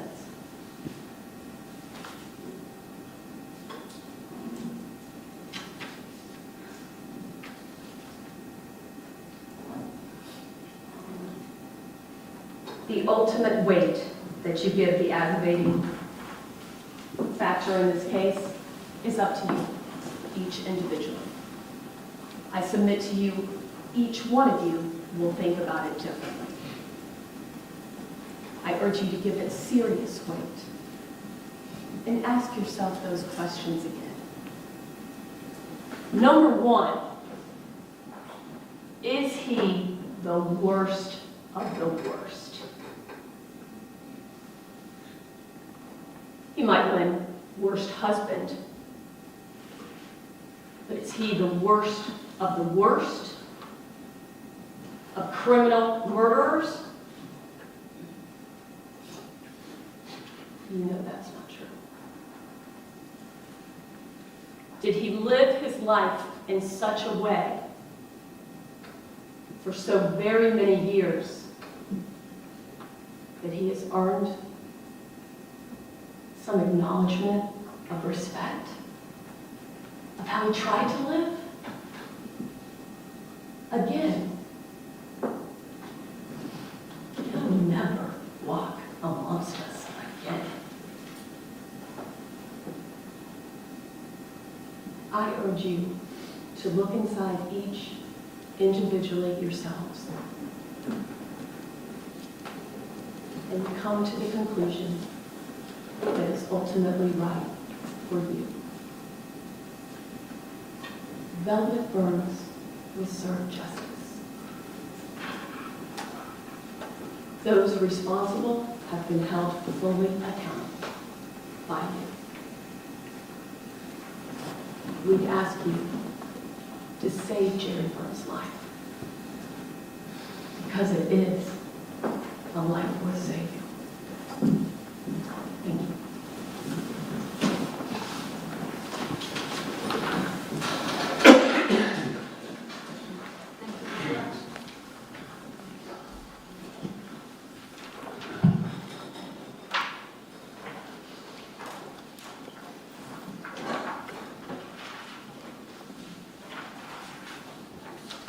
Members of the jury, you have heard all the evidence from both the guilt and penalty phase of this trial, as well as the argument of counsel. Now you must decide whether the defendant should be sentenced to life in prison without the possibility of parole or to death. In making your decision, you must first unanimously determine whether the aggravating factors alleged by the state have been proven beyond a reasonable doubt. An aggravating factor is the only circumstance recognized by Florida law that could result in a defendant receiving the death penalty. An aggravating factor increases the gravity of a crime or the harm to a victim beyond the harm inherent in every first-degree murder. You must not consider any other facts as an aggravating factor other than what has been alleged and proven by the state beyond a reasonable doubt. The aggravating factors alleged by the state are, number one, the first-degree murder was committed for financial gain. Number two, the first-degree murder was committed in a cold, calculated, and premeditated manner without any pretense of moral or legal justification. Cold means the murder was a product of calm and cool reflection. Calculated means having a careful plan or prearranged design to commit murder. A killing is premeditated if it occurs after the defendant consciously decides to kill. The decision must be present in the mind at the time of the killing. The law does not fix the exact period of time that must pass between the formation of the premeditated intent to kill and the killing. The period of time must be long enough to allow reflection by the defendant. The premeditated intent to kill must be formed before the killing. However, for this aggravating factor to apply, a heightened level of premeditation demonstrated by a substantial period of reflection is required. A pretense of moral or legal justification is any claim of justification or excuse that, though insufficient to reduce the degree of murder, nevertheless rebuts the otherwise cold, calculated, or premeditated nature of the murder. You have heard evidence about the impact of this murder on the family, friends, and community of Velvet Burns. This evidence was presented to show the victim's uniqueness as an individual and the resultant loss by Velvet Burns' death. However, you may not consider this evidence as an aggravating factor. The state has the burden to prove an aggravating factor beyond a reasonable doubt. A reasonable doubt is not a mere possible doubt, a speculative, imaginary, or forced doubt. Such a doubt must not influence you to disregard an aggravating factor if you have an abiding conviction that it exists. On the other hand, if, after carefully considering, comparing, and weighing all the evidence, you do not have an abiding conviction that the aggravating factor exists, or if having a conviction, it is one which is not stable, but one which wavers and vacillates, then the aggravating factor has not been proven beyond a reasonable doubt. A reasonable doubt as to the existence of an aggravating factor may arise from the evidence, a conflict in the evidence, or the lack of evidence. If you have a reasonable doubt as to the existence of an aggravating factor, you must find that it does not exist. However, if you have no reasonable doubt, you should find the aggravating factor does exist. A finding that an aggravating factor exists must be unanimous. That is, all of you must agree that an alleged aggravating factor exists. You will be provided a form to make this finding as to each alleged aggravating factor, and you should indicate whether you find each aggravating factor has been proven beyond a reasonable doubt. If you do not unanimously find that at least one aggravating factor was proven by the state beyond a reasonable doubt, then the defendant is not eligible for the death penalty and your deliberations are complete. If, however, you unanimously find that at least one aggravating factor has been proven beyond a reasonable doubt, then the defendant is eligible for the death penalty. And you must consider additional matters to determine whether the appropriate penalty should be life in prison without the possibility of parole or death. First, each of you must determine whether any mitigating circumstances exist. A mitigating circumstance is not limited to the facts surrounding the crime. A mitigating circumstance may include any aspect of the defendant's character, background, or life, or any circumstance of the offense that may indicate the death penalty is not appropriate in this case. Mitigating circumstances need not be proven beyond a reasonable doubt. Instead, they only need to be proved by the greater weight of the evidence, which means evidence that more likely than not tends to establish the existence of a mitigating circumstance. If you determine by the greater weight of the evidence that a mitigating circumstances exist, you must consider it proven and give that evidence such weight as you determine it should receive. You need not reach a unanimous decision about whether the defendant has proven the existence of a mitigating circumstance. Any juror persuaded as to the existence of a mitigating circumstance must consider it in this case. Among the mitigating circumstances you may consider are: A, Jerry Burns did not physically murder his wife, Velvet Burns. B, Jerry Burns has never been arrested. Jerry Burns has never previously been arrested. C, Jerry Burns' intellectual functioning is within the extremely low range with a full-scale IQ of 72. D, due to his decreased cognitive capacity, Jerry Burns was gullible and easy to manipulate. E, Jerry Burns is currently 55 years old. F, Jerry Burns has 9 brothers and sisters, half of whom have been diagnosed with a genetic, neurodegenerative, and terminal condition called Huntington's disease. G, Jerry Burns had an unstable childhood characterized by food and housing insecurity. As a teenager, he and his sister Missy were placed in foster care. H, Jerry Burns has never met his biological father. He did not have a stable father figure as a child. I, Jerry Burns had difficulty in school. He dropped out in high school without getting his high school diploma. J, Jerry Burns left home at 16 years old. He began working at a lawnmower shop and then training to do electrical work with his brother, Bub. K, despite Jerry Burns' intellectual limitations, he became an electrician. He had a successful career for over 34 years. L, Jerry Burns was a co-owner of Little Man Electric and was respected by his clients. M, Jerry Burns had a strong work ethic. It was not uncommon for him to work 12 or 14-hour days. N, Jerry Burns was an excellent provider for his family. He has never been unemployed.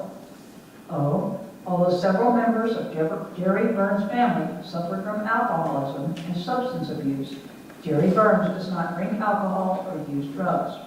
P, Jerry Burns and Velvet Burns were married for over 20 years. They enjoyed a close relationship, family gatherings, the achievements of their children, vacations, and holiday celebrations. Q, Jerry Burns was a devoted father to his children. Jerry Burns actively participated in and attended his children's educational and athletic events. S, Jerry Burns is a loyal and dependable man who has maintained close relationships with friends and family. T, Jerry Burns has been a model inmate without a single disciplinary report in almost 5 years of incarceration. And U, Jerry Burns could teach valuable electrical skills to other inmates in the Florida Department of Corrections. The final step in the process is for the jury to determine whether the defendant should be sentenced to life in prison without the possibility of parole or to death. In making your decision, you must weigh the following factors. 1, whether sufficient aggravating factors exist, and 2, whether the proven aggravating factors outweigh the proven mitigating circumstances. The process of weighing aggravating factors and mitigating circumstances is not a mechanical or mathematical process. In other words, you should not merely total the number of aggravating factors and compare that number to the total number of mitigating circumstances. The law contemplates that different factors or circumstances may be given different weight or values by different jurors. Therefore, in your decision-making process, each individual juror must decide what weight is to be given to a particular aggravating factor or mitigating circumstance, regardless of the results of each juror's individual weighing process. Even if you conclude that the sufficient aggravators outweigh the mitigators, the law neither compels nor requires you to recommend that the defendant be sentenced to death. If fewer than 8 jurors vote for the death penalty, the court must sentence the defendant to life in prison without the possibility of parole. If 8 or more jurors vote for the death penalty, your recommendation must be for the death penalty. This recommendation is not binding on the court. However, I am required to assign and give great weight and deference to your recommendation. You will be provided a form to reflect your decisions. The fact that a jury can make its decision on a single ballot should not influence you to act hastily or without due regard to the gravity of these proceedings. Before you vote, you should carefully consider and weigh the evidence, realizing that a human life is at stake, and bring your best judgment to bear in reaching your decisions. I'm now going to give you some general instructions to guide your deliberations. It is up to you to decide what evidence is reliable.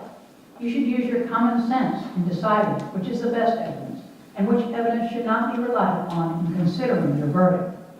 You may find some of the evidence not reliable or less reliable than other evidence. You should consider how the witnesses acted as well as what they said. Some things you should consider are: 1, did the witness seem to have an opportunity to see and know the things about which the witness testified? 2, did the witness seem to have an accurate memory? 3, was the witness honest and straightforward in answering the attorney's questions? 4, did the witness have some interest in how the case should be decided? 5, does the witness's testimony agree with the other testimony and other evidence in the case? 6, has the witness been offered or received any money, preferred treatment, or other benefit in order to get the witness to testify? 7, has any pressure or threat been used against the witness that affected the truth of the witness's testimony? 8, did the witness at some other time make a statement that is inconsistent with the testimony he or she gave in court? 9, has a witness been convicted of a felony or misdemeanor involving dishonesty or false statement? Whether the state has met its burden of proof does not depend upon the number of witnesses it has called or upon the number of exhibits it has offered, but instead upon the nature and quality of the evidence presented. The fact that a witness is employed in law enforcement does not mean that his or her testimony deserves more or less consideration than that of any other witness. Expert witnesses are like other witnesses, with one exception. The law permits an expert witness to give his or her opinion. However, an expert's opinion is reliable only when given on a subject about which you believe him or her to be an expert. Like other witnesses, you may believe or disbelieve all or any part of an expert's testimony. You must consider the testimony of some witnesses with more caution than others. For example, a witness who claims to have helped the defendant commit a crime has been promised immunity from prosecution, hopes to gain more favorable treatment in his or her own case, may have a reason to make a false statement in order to strike a good bargain with the state. This is particularly true when there is no other evidence tending to agree with what the witness says about the defendant. So while a witness of that kind may be entirely truthful when testifying, you should consider his or her testimony with more caution than the testimony of other witnesses. However, if the testimony of such a witness convinces you beyond a reasonable doubt that an aggravator has been proven, give me 1 minute. I've done it again. I've made a typographical error. Give me 1 minute, folks, and I'm going to reread this to you, all right?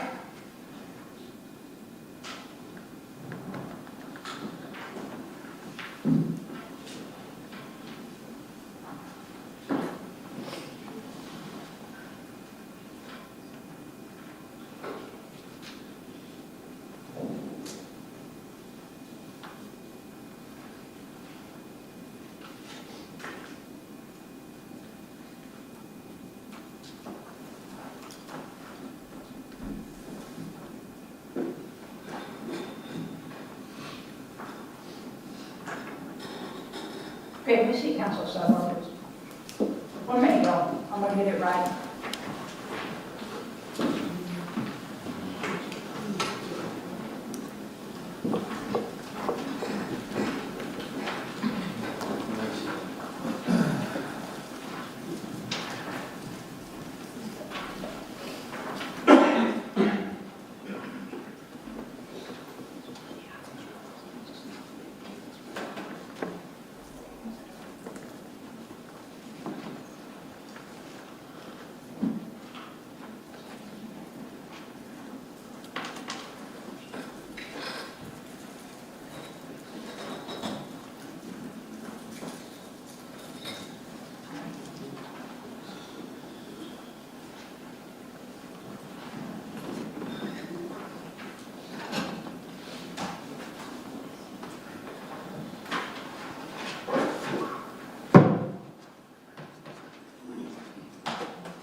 Now, so, let me just, sometimes what we use is we have standard jury instructions, and we adapt them to adapt to the penalty phase. Occasionally, we inadvertently leave something in as applicable to the first phase as opposed to the second phase. That's what's happened here, and we're going to get those instructions corrected for you. Now, what I'm going to do is I am going to read, I'm going to start at the instruction regarding consideration of witnesses' testimony, and I think we've got an agreement of what is the correct instruction. So just bear with me.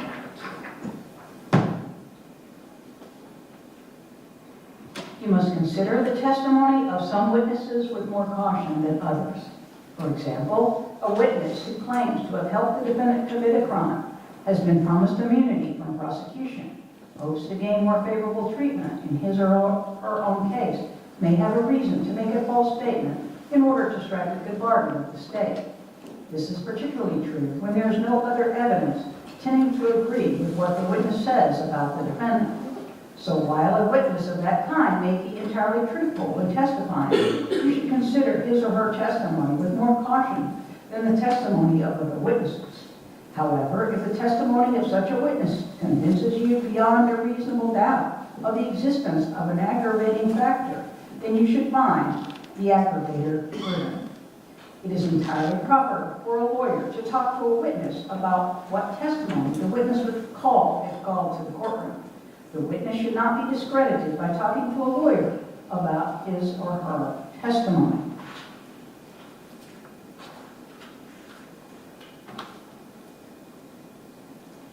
You may rely on your own conclusion about the credibility of any witness. A juror may believe or disbelieve all or any part of the evidence or the testimony of any witness.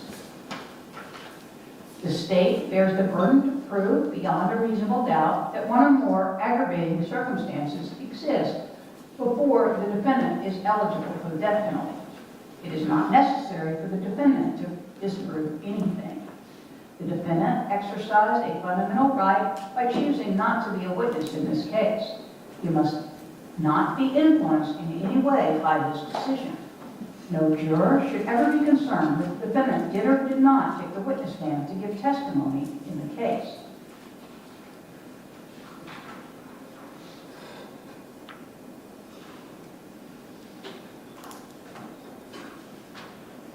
Deciding a verdict is exclusively your job. I cannot participate in that decision in any way. Please disregard anything I may have said or done that make you think I prefer one verdict over another. During this trial, I have permitted you to take notes. You will be allowed to take those notes into the jury room during deliberations. You are instructed that your notes are a tool to aid your individual memory. You should not compare your notes with those of other jurors in determining the content of any testimony or in evaluating the importance of any evidence. Notes are for the note-taker's personal use in refreshing his or her recollection of the evidence. They are not evidence. Above all, your memory should be your greatest asset in your recollection of the evidence. In just a few minutes, you will be taken to the jury by the bailiff. The foreperson should see to it that your discussions are carried on in an organized way and that everyone has a fair chance to be heard. It is also the foreperson's job to sign and take the verdict form when all of you have agreed on a verdict and to bring the verdict form back to the courtroom when you return. During deliberations, jurors must communicate about the case only with one another and only when all jurors are present in the jury room. If a juror goes to the restroom, the deliberation should stop until the juror returns. You are not to communicate with any person outside the jury about this case. Until you have reached a verdict, you must not talk about this case in person or through telephone, writing, or electronic communication, such as a blog, Twitter, email, text message, or any other means. Do not contact anyone to assist you during deliberations. These communication rules apply until I discharge you at the end of the case. If you become aware of any violation of these instructions or any other instructions I have given in this case, you must tell me by giving a note to the bailiff. Many of you have cell phones, tablets, laptops, or other electronic devices here in the courtroom. The rules do not allow you to bring your phones or any of those types of electronic devices into the jury room. Kindly leave those devices on your seats, or they will be guarded by the bailiff while you deliberate. If you need to communicate with me, send a note to the bailiff signed by the foreperson. If you have voted, do not disclose the actual vote in your note. If you have questions, I will talk with the attorneys before I answer, so it may take some time. You may continue your deliberations while you wait for my answer. I will answer any questions if I can in writing or orally here in open court. During the trial, items are received into evidence as exhibits. You may examine whatever exhibits you think will help you in your deliberation. These exhibits will be sent into the jury room with you when you begin to deliberate. In closing, let me remind you that it is important that you follow the laws spelled out in these instructions in deciding the verdict. There are no other laws that apply to this case. Even if you do not like the laws that must be applied, you must use them. For 2 centuries, we have lived by the Constitution and the law. No juror has a right to violate rules we all share.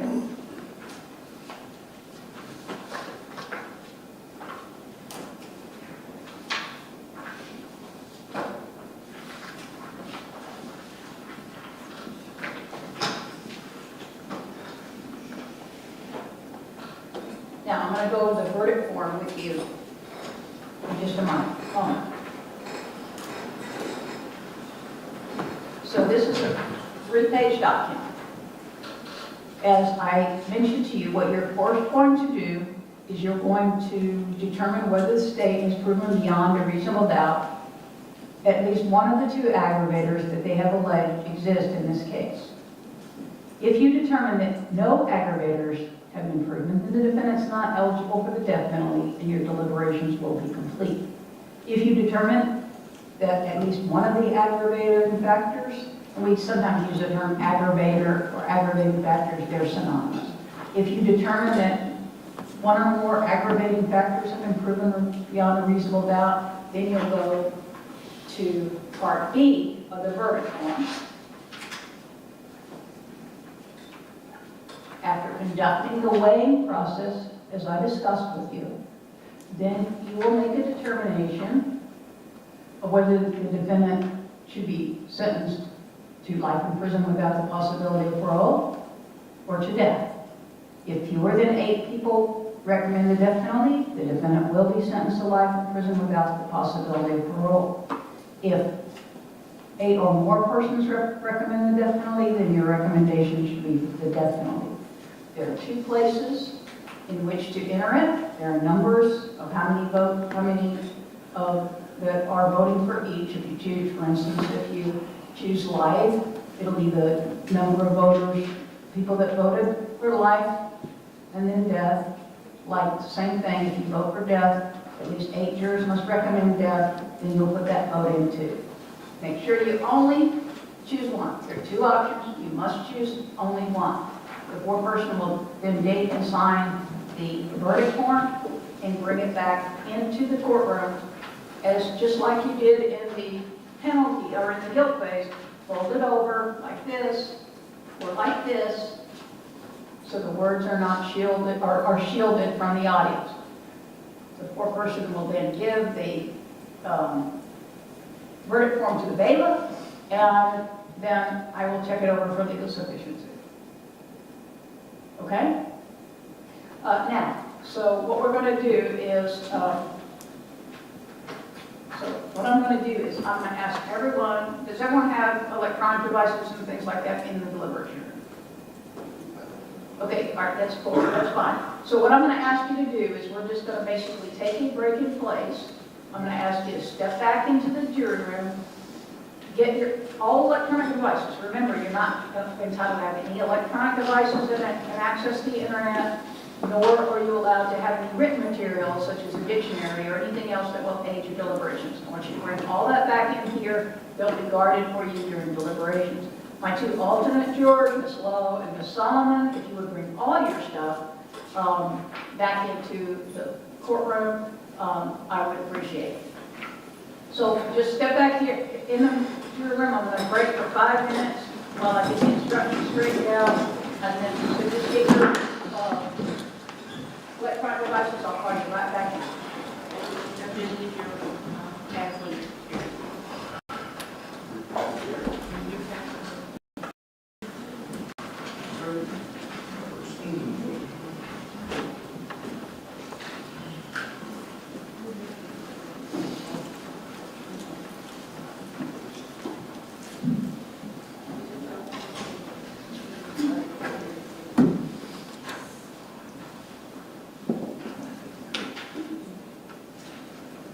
Okay, so Mr. Mizrahi, have you made the change on that one page? Also on the defendant not testifying, did you make? Yes, You Ms. should. Johnson made both of those corrections as well as the typo on the first. Okay, all right, good. So are those on their way? I sent them to Ms. Jenkins to print pages 9 and 10, and then I also sent the corrected verdict form that had a correction on page 2. Okay. And on what page of the verdict form has the type correct order? Page 2. Okay. Here's page 9 and 10, instructions. Thank you. And you have all the divisions, G, you got C on there.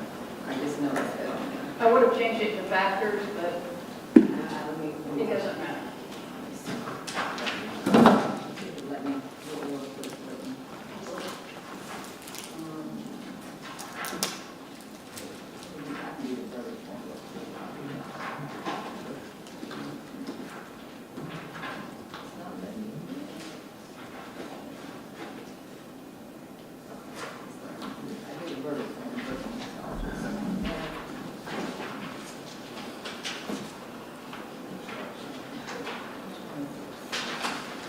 all right, it's fine.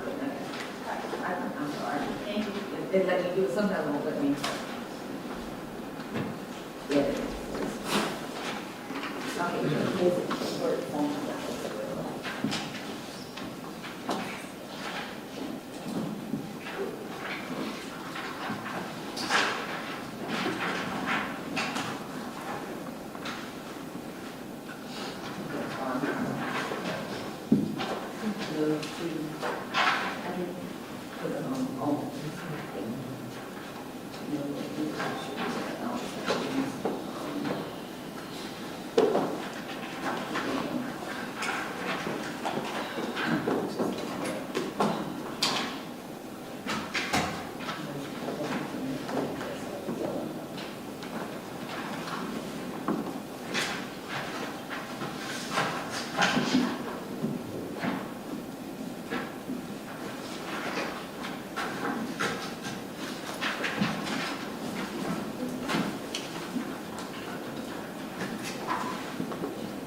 You just printed out how the verdict form? That's it, right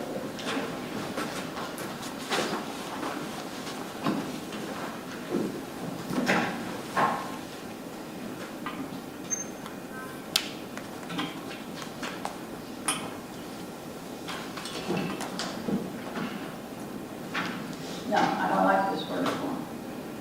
Hang on a second.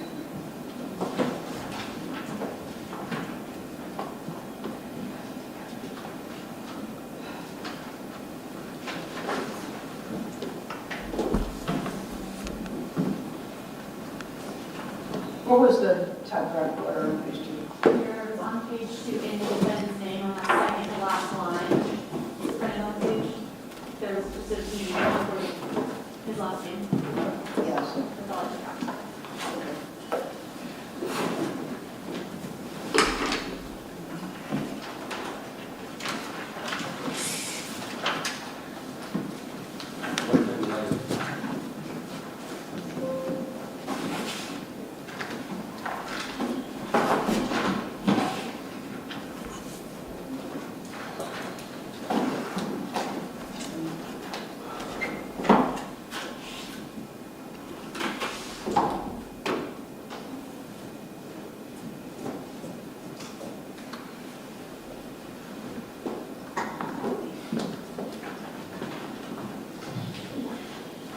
defense want to check these instructions? Yes, sir. Certainly not. Yes. You should be, make sure you're turning right over. I've already done.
Oh, perfect job.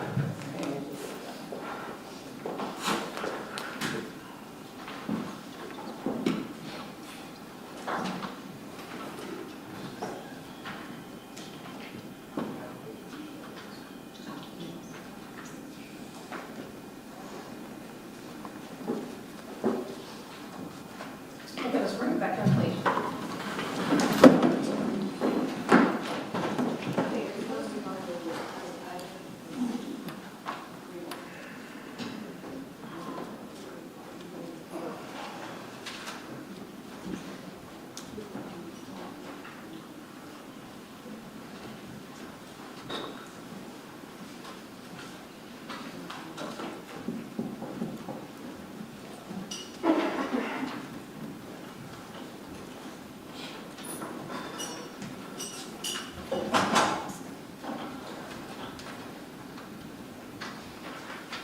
Okay, so anybody have any questions before you retire deliberate? All your electronic devices and everything been brought back into the courtroom, placed on your chair, don't forget to take your notes. Now, you're gonna bring out the metaphor version, you're gonna bring out the verdict form, when the jury has, made their decision. Please make sure you leave the instructions in the middle of the table and all your notes in the middle of the table, okay? All right, you may retire to deliberate.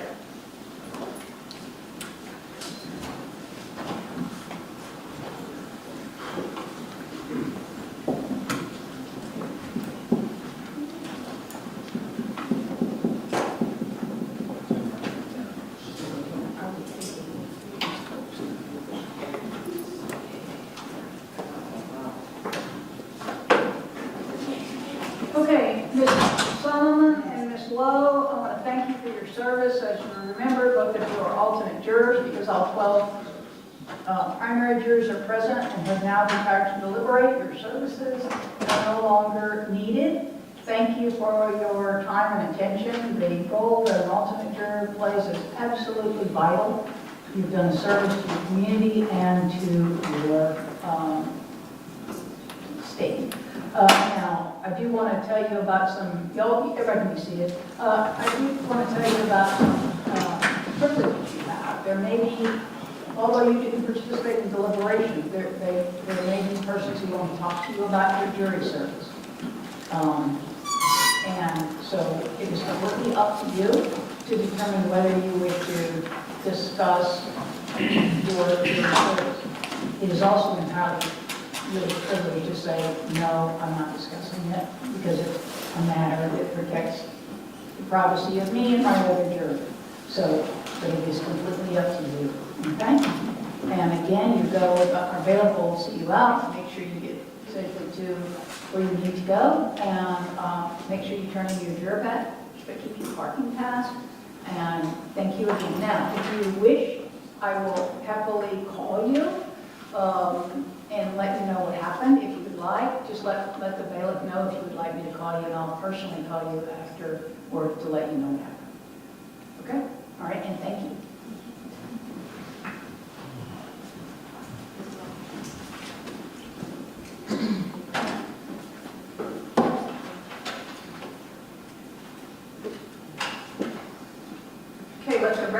reflected the alternate jurors, Ms. Solomon and Ms. Lowe. Ms. Lowe is juror 76, Ms. Solomon juror 80. As alternate jurors have been excused, and also let the record reflect that all the jurors have left their electronic devices or anything else that could access the internet on their chairs, and they'll be guarded by someone during the course of their deliberations. Is there anything else that we need to discuss prior to recessing in order to wait for the verdict? Not from the state. None from the defense. Okay, any objections to the jury instructions or to the verdict form as I gave it? There you go. All right, very well. All right, so we will be in recess until we receive a verdict. Stay close.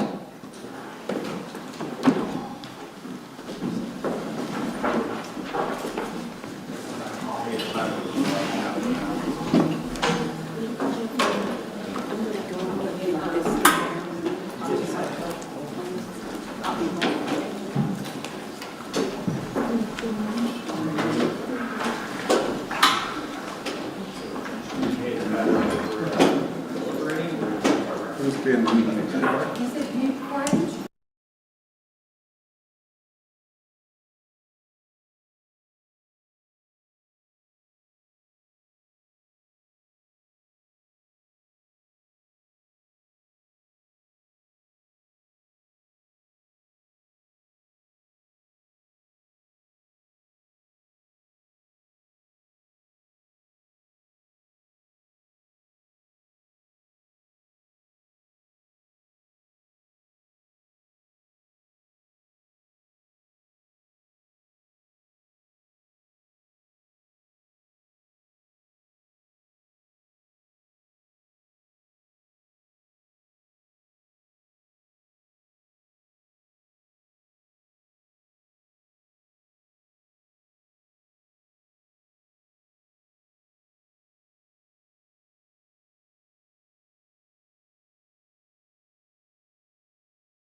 boss said he's coming. Who is that? No, she wasn't, Angie was not. I can bring everybody in and a little bit. Because that's the people want to get them to be instructed. I'll control, I don't like calling there. I do sometimes win like the game trials and shit, but only on the They can show out, they can show out. You keep this light, I think the family. Yeah, but they're talking too much. I don't know, it's sudden. He's the only one who's a hot. I remember regardless of Did you get that text? ready ops. Oh, yeah, I did. Or a little bit of shit. That ain't. That's the duty week. They send a message to us on the ready up that says, please ask your judge if they plan on being up during the holiday season. That's correct. From Monday, 12/23 through Friday, 1/3. And let the supervisors know during roll call tomorrow. What's our duty day? January 3rd. That's today. She's that Friday. The sergeants all just sent us a message, it's basically like, ask your judges if they're up. They should be able to contact the JAs and get the duty days. They don't want to. No, I don't know what they used to give it out to us. Right, well, in the sergeants for staffing, they can contact, the chief judge and say, this is this judge's duty day, this is this judge's duty day. That's all they And got. they would know what judges are on what day. It's that. That's their And we call the judges, and they don't want to. What, it shouldn't be a secret. You know, I haven't asked my JA. I'm gonna, It's normal, I get it every year. they should tell everybody. I'm talking about secret. Because stuff changes so very much. And I can look at something on. Yes, yeah, that's perfect, thank you. I mean, if it's something that we add on as for afternoon or something, I make sure I tell them, I'll email them, make sure. That I do, and I'll let the court, but I let the court coordinate, I said, make sure that they should know. But I do it also, because I know they be having it, which I don't understand. No, they won't, but my thing is, they come down, no, my thing is, they come in and want to know everything on the calendar, and I'm like, don't you think the next person's supposed to know that as well? I'm just.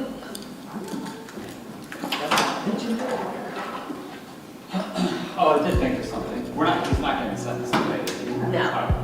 Never mind then. I was gonna say if he is, you get the prints early and do them. But if he's not, then.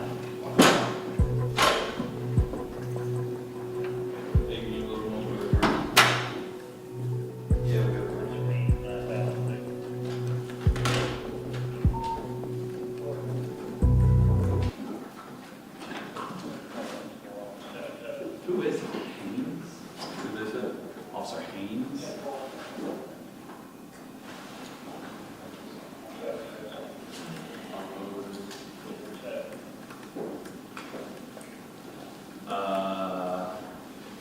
Boston's calling. Trish. That's a lot. Did I unlock the doors? That's a lot of kids. Yes, it is. Especially when we're- Hey, it's probably, can you unlock That's this? what we're doing in hurricane, so we're gonna- 508. It better be close.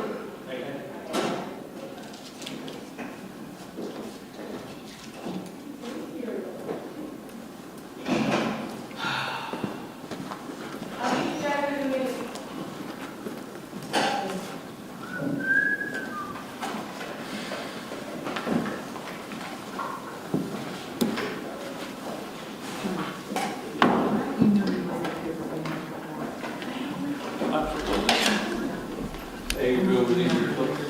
Yeah, the ones on now.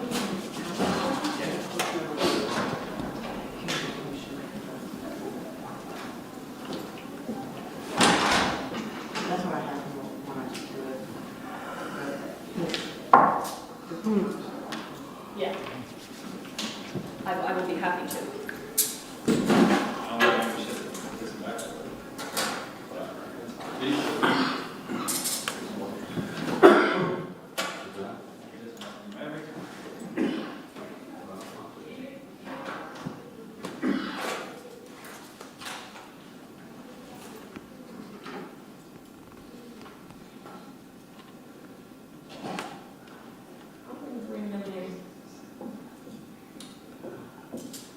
How many are out there? Family, just a family, I'm gonna make it sit down. Okay.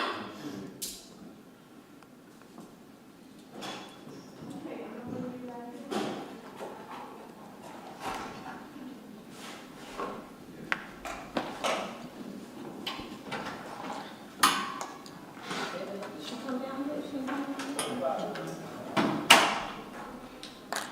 508. He's gonna ask. Chambers. He's gonna ask. You can say either. Verdict. Well, it was a verdict slash question. Now it's verdict. So. Yeah. All right, thanks. Oh, okay. Originally, they opened the door because they buzzed, and she was like, "Question and verdict," and they said, "I got this." Question verdict. Question and verdict. Then they said, "Okay, write it down." And then she walked out, and then they buzzed again, and they said, "Just kidding, just verdict."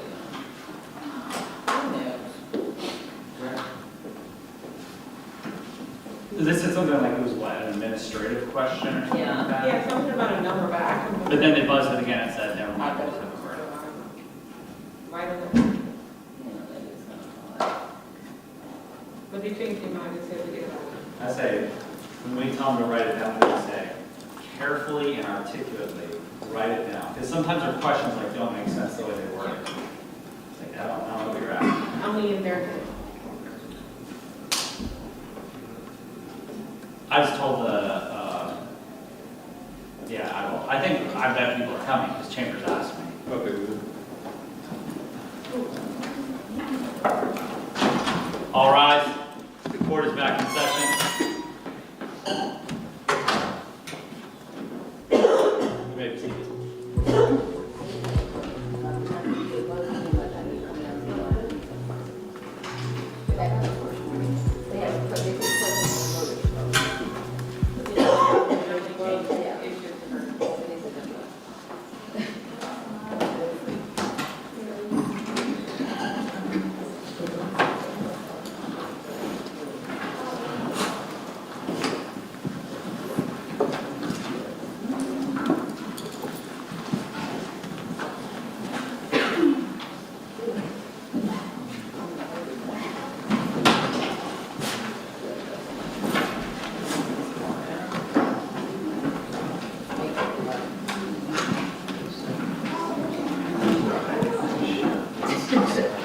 I bet Chambers knows, because he's on the call. He should show up.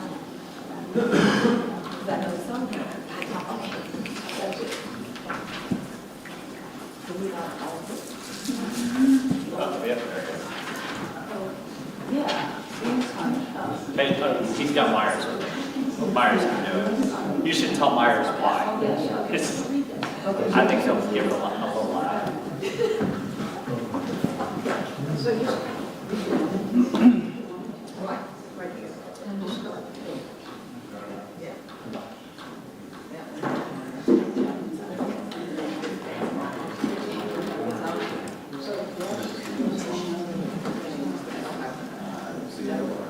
I didn't think, I was like, maybe, In the poll, there's a polling, We're checking that is side. this the jury's recommendation? I have to, It's different from the others. the one that I had, well, this is the one I have.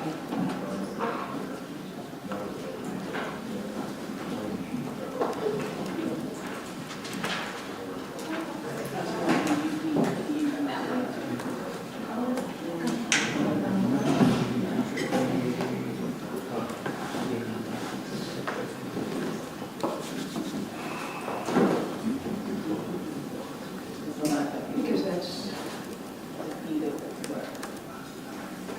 that's one of the not, so that's not that. Give me a minute. We had polling questions when it was unanimous. Okay, yeah. It's not unanimous, it's not. I think some of my person stopped using that, they said that to me.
You see the top part's gonna be mine. Oh, that's you, and that's me, oh, yeah, probably, I don't know why it's printing out so big.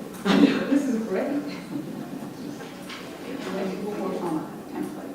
Yes. So you ready? Okay. All right, let's bring it through.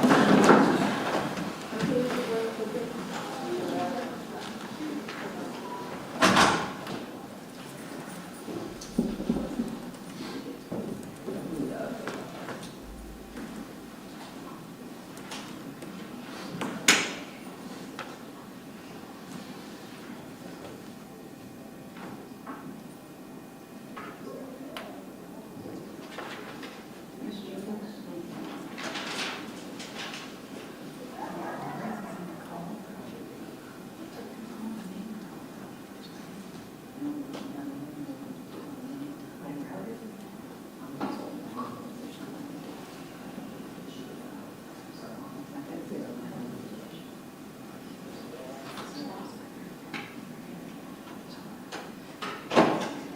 Your Honor, you're very quick. Very well, thank you.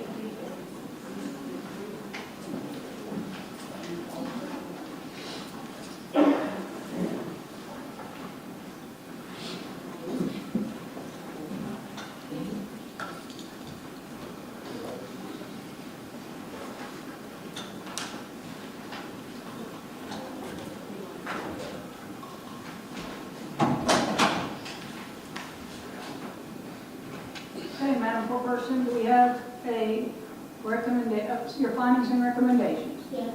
And are they reflected on the verdict form, Mr. Rector? Yes. All right, and is the verdict form folded so that the words cannot be seen? Yes. Please pass it to the table.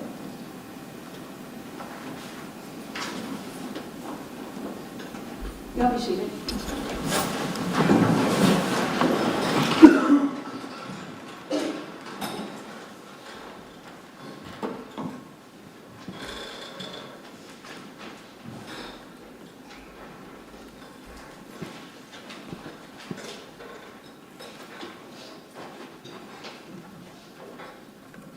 Okay.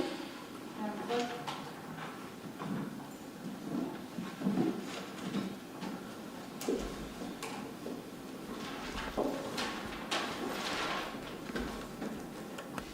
State of Florida versus Jerry Allen Burns. We, the jury, find as follows to Jerry Allen Burns in the case aggravating factors. We, the jury, unanimously find that the state has proven the following aggravated factors beyond a reasonable doubt as defendant Jerry Allen Burns in this case. The first-degree murder was committed for financial gain? Yes.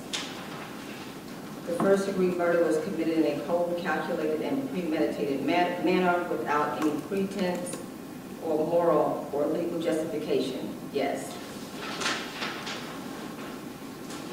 We, the jury, find by a vote of 10-2 that Jerry Allen Burns should be sentenced to life in prison without the possibility of parole. Dated this day, December 17th, 2024, Jacksonville, Florida, foreperson. Either side like the jury to be polled? Yes, sir. Okay, very well. Yes. Give me one moment, please. May I have the verdict form, please?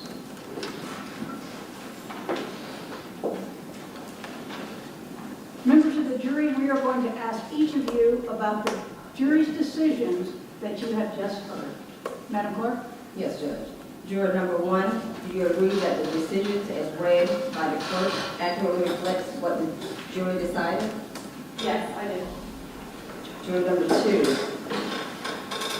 Yes, Your Honor. do you agree that the decisions as read by the clerk accurately reflects what the jury decided?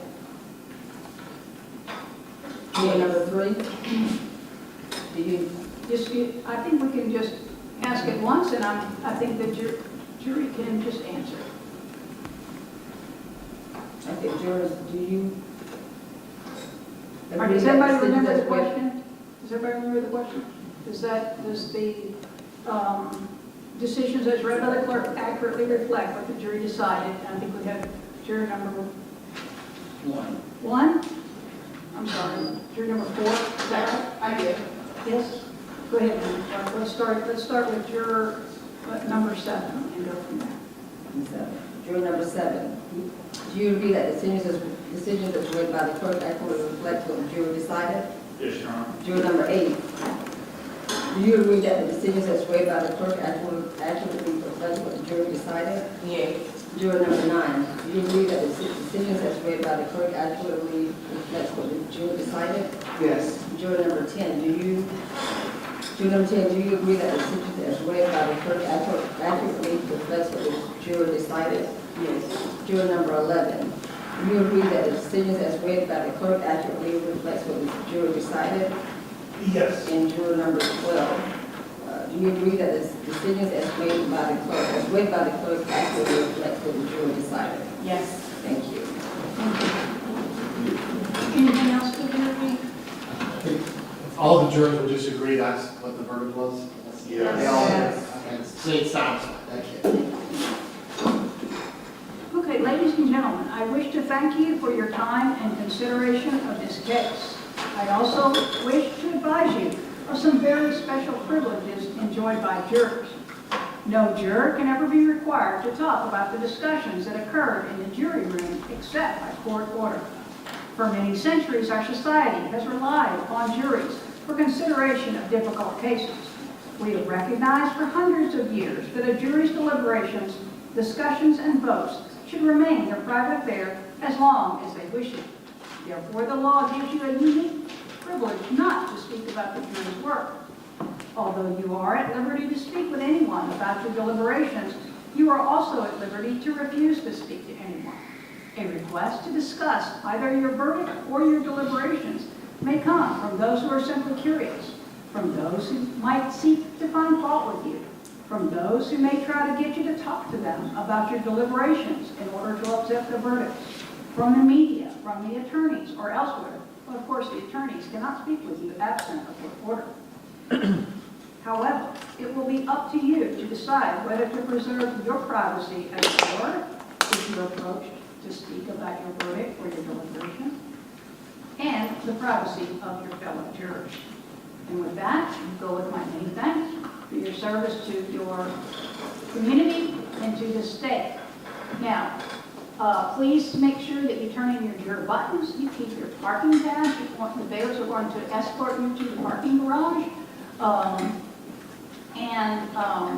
make sure you get there safely and off to home. Please remember, did everyone leave the instructions back there, Madam Foreperson? The instructions are back there, all your notepads. Please do not take your notepads out of this courtroom, okay? Or any of your notes. They're going to be shredded and destroyed. Also, your phone numbers that you gave for our points of contact will also be destroyed. And does anyone have any questions?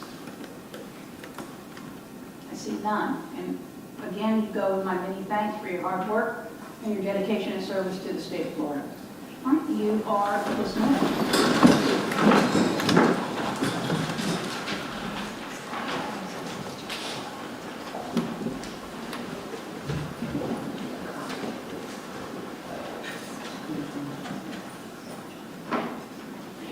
How many days credit does he have?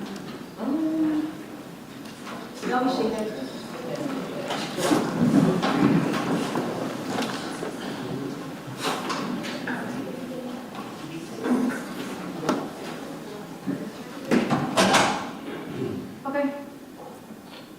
Now, the defendant entitled to a PSI. Speaking to the family, we were hoping sentencing accomplished today, since the court is left with only one sentence. But I don't think that's going to, Why would he be entitled to PSI? because I'm He's not never aware, before been convicted of a felony? he's never been convicted before, and I'm not aware of an exception. It Okay, exists for a mandatory sentence. well, why don't we take a look and see if there is? And there- Well, that's the wonderful thing about Brixton law. For as long as you and I have, we always, or at least I always learn something new almost every day. I learned Miss Johnson was stiffer much faster. You see. I believe you, Judge. 2,027 days.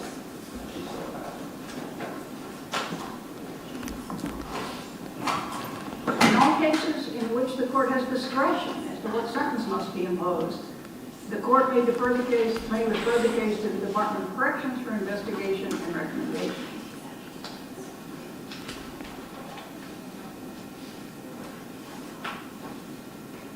No sentence or sentences other than probation or the statutorily required mandatory minimum may be imposed on any defendant found guilty of a first felony offense, etc., etc., etc. I think that what that means is only if the court has discretion is a PSI necessary. Because I don't have any discretion. That's the way I read the statute. Okay, me too. Me too. All right, what do you say, defense? You guys were discussing the pre-sentence investigation with our client the last time. Yeah, that's good enough.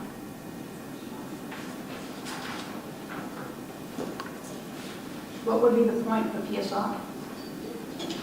I think what my client's really after, Your Honor, is a little bit of reflection because he would like to address the court at sentencing and he just emotionally is not prepared to do that at this moment. That's what we see as well. Okay, well, okay. We understand the court's ruling, and the court's will obviously respect that, so we're prepared to move forward at the court's discretion.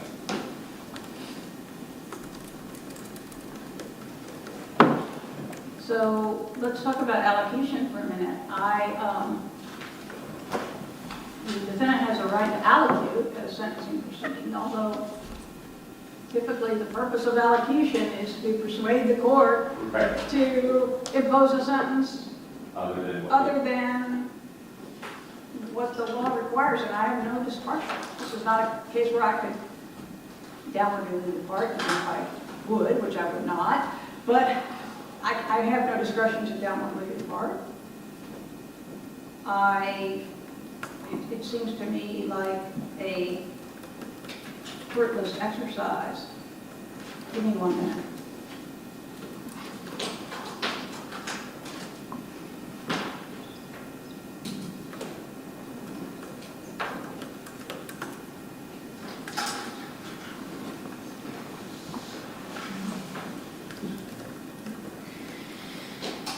Certainly, if the jury had recommended death, then, and we went to a Spencer hearing, of course you would have the right to allocute, because then I would have discretion, guided by the law, of whether to follow the jury's recommendation or override the jury's recommendation. But given that the jury has recommended life by a vote of 10 to 2, I have no discretion. According to the law, I must sentence him to life without the possibility of parole. So it seems to me that the purpose of allocution is, there's no purpose for allocution.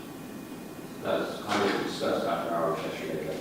The purpose of the motion for allocution, if it came to the session hearing, we would ask, we'll probably be fine that motion is presented before that time. But defense is in agreement with your analysis.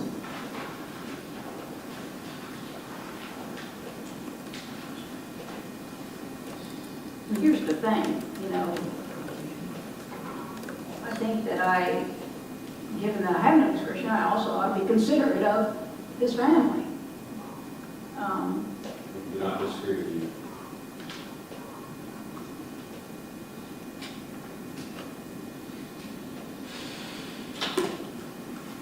Give me 1 second on that.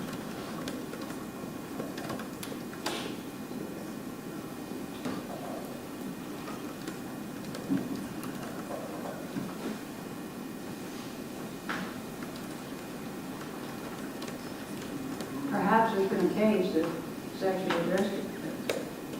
You know, we found a case that deals with capital sentencing and allows it for it to be discretionary with the court. But Okay. I'm not as worried about the PSI as I am about just a standard, we want more time before sentencing. I'm looking at it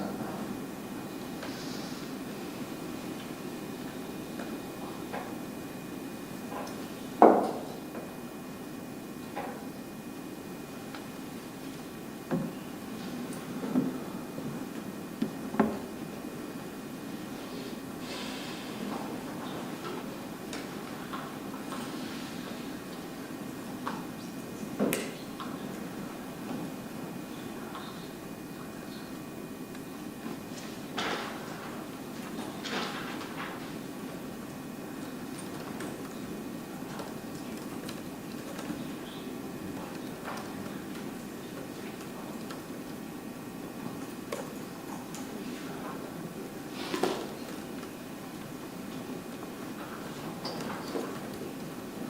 The state's confident we can move forward, Your Honor. I'm not really sure what the remedy is anyways.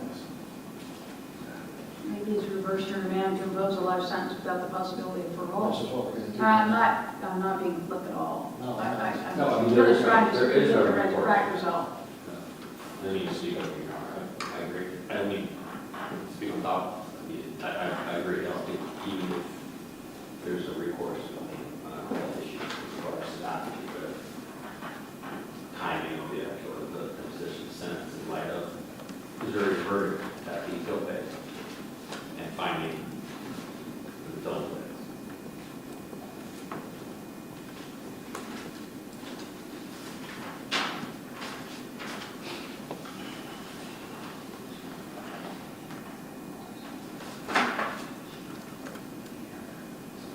What case were you looking at, Mr. Mizrahi?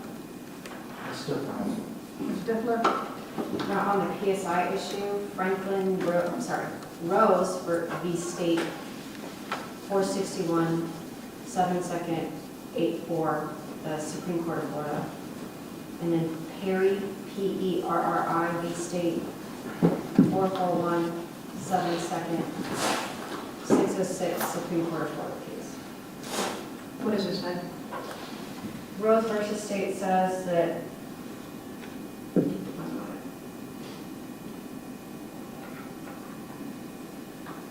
there's no requirement that a pre-sentence investigation report be ordered in capital cases.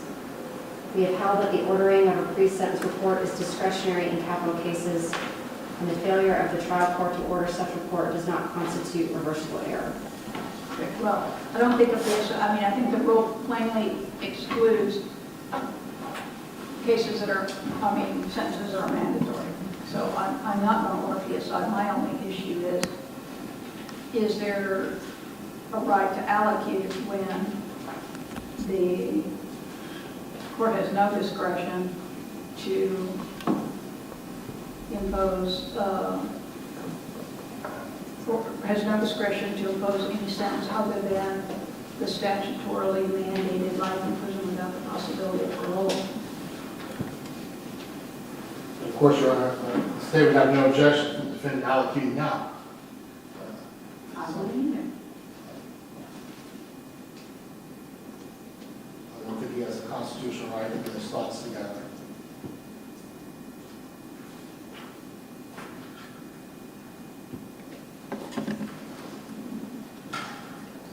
I feel comfortable with my decision on the PSI.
So I'm reading it from the case of Cerna versus State, and it talks about what a statement and allocution is. And it defines the case. This Cerna versus State is at 264 Southern 3rd 999, a 4th District Court of Appeal case, February 20, 2019. And obviously it's not a capital case, but the court indicates that a statement and allocution is an unsworn statement by the defendant to the court that is not subject to cross-examination and potential perjury, and where the defendant can speak freely to the court and express any additional information to aid the court in making a sound and reasoned judgment. Now, again, going through my thought processes, given that the court has absolutely no discretion in this case, I'm not sure what the purpose of allocution would be. Mr. Boston, do you want to help me? I will, but may I have just a minute to see? Of course, take your time. Thank you. There will be a recess in Your place. recess, thank you.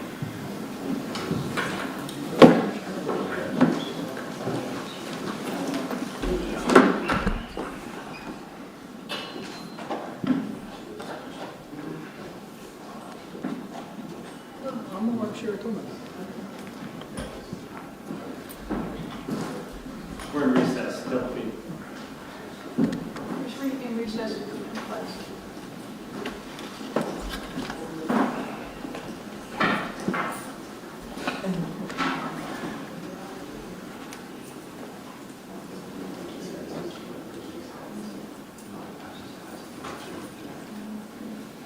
You can get that. Yours is better. Yeah, I'm fine. It's only gonna be for a short time.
statement you wish to make? Okay, be seated.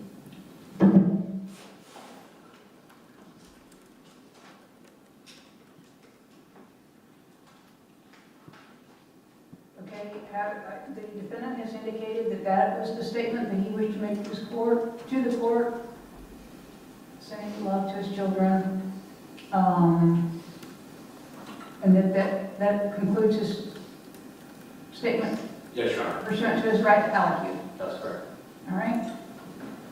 Very well. All right, so based on the jury's findings, it's the judgment of this court that, well, let me ask one more question. Is there anything else the defense wishes to present? Or is there any legal reason why I should not impose sentence at this time? No, Your Honor. No to both questions? No, no. Very well.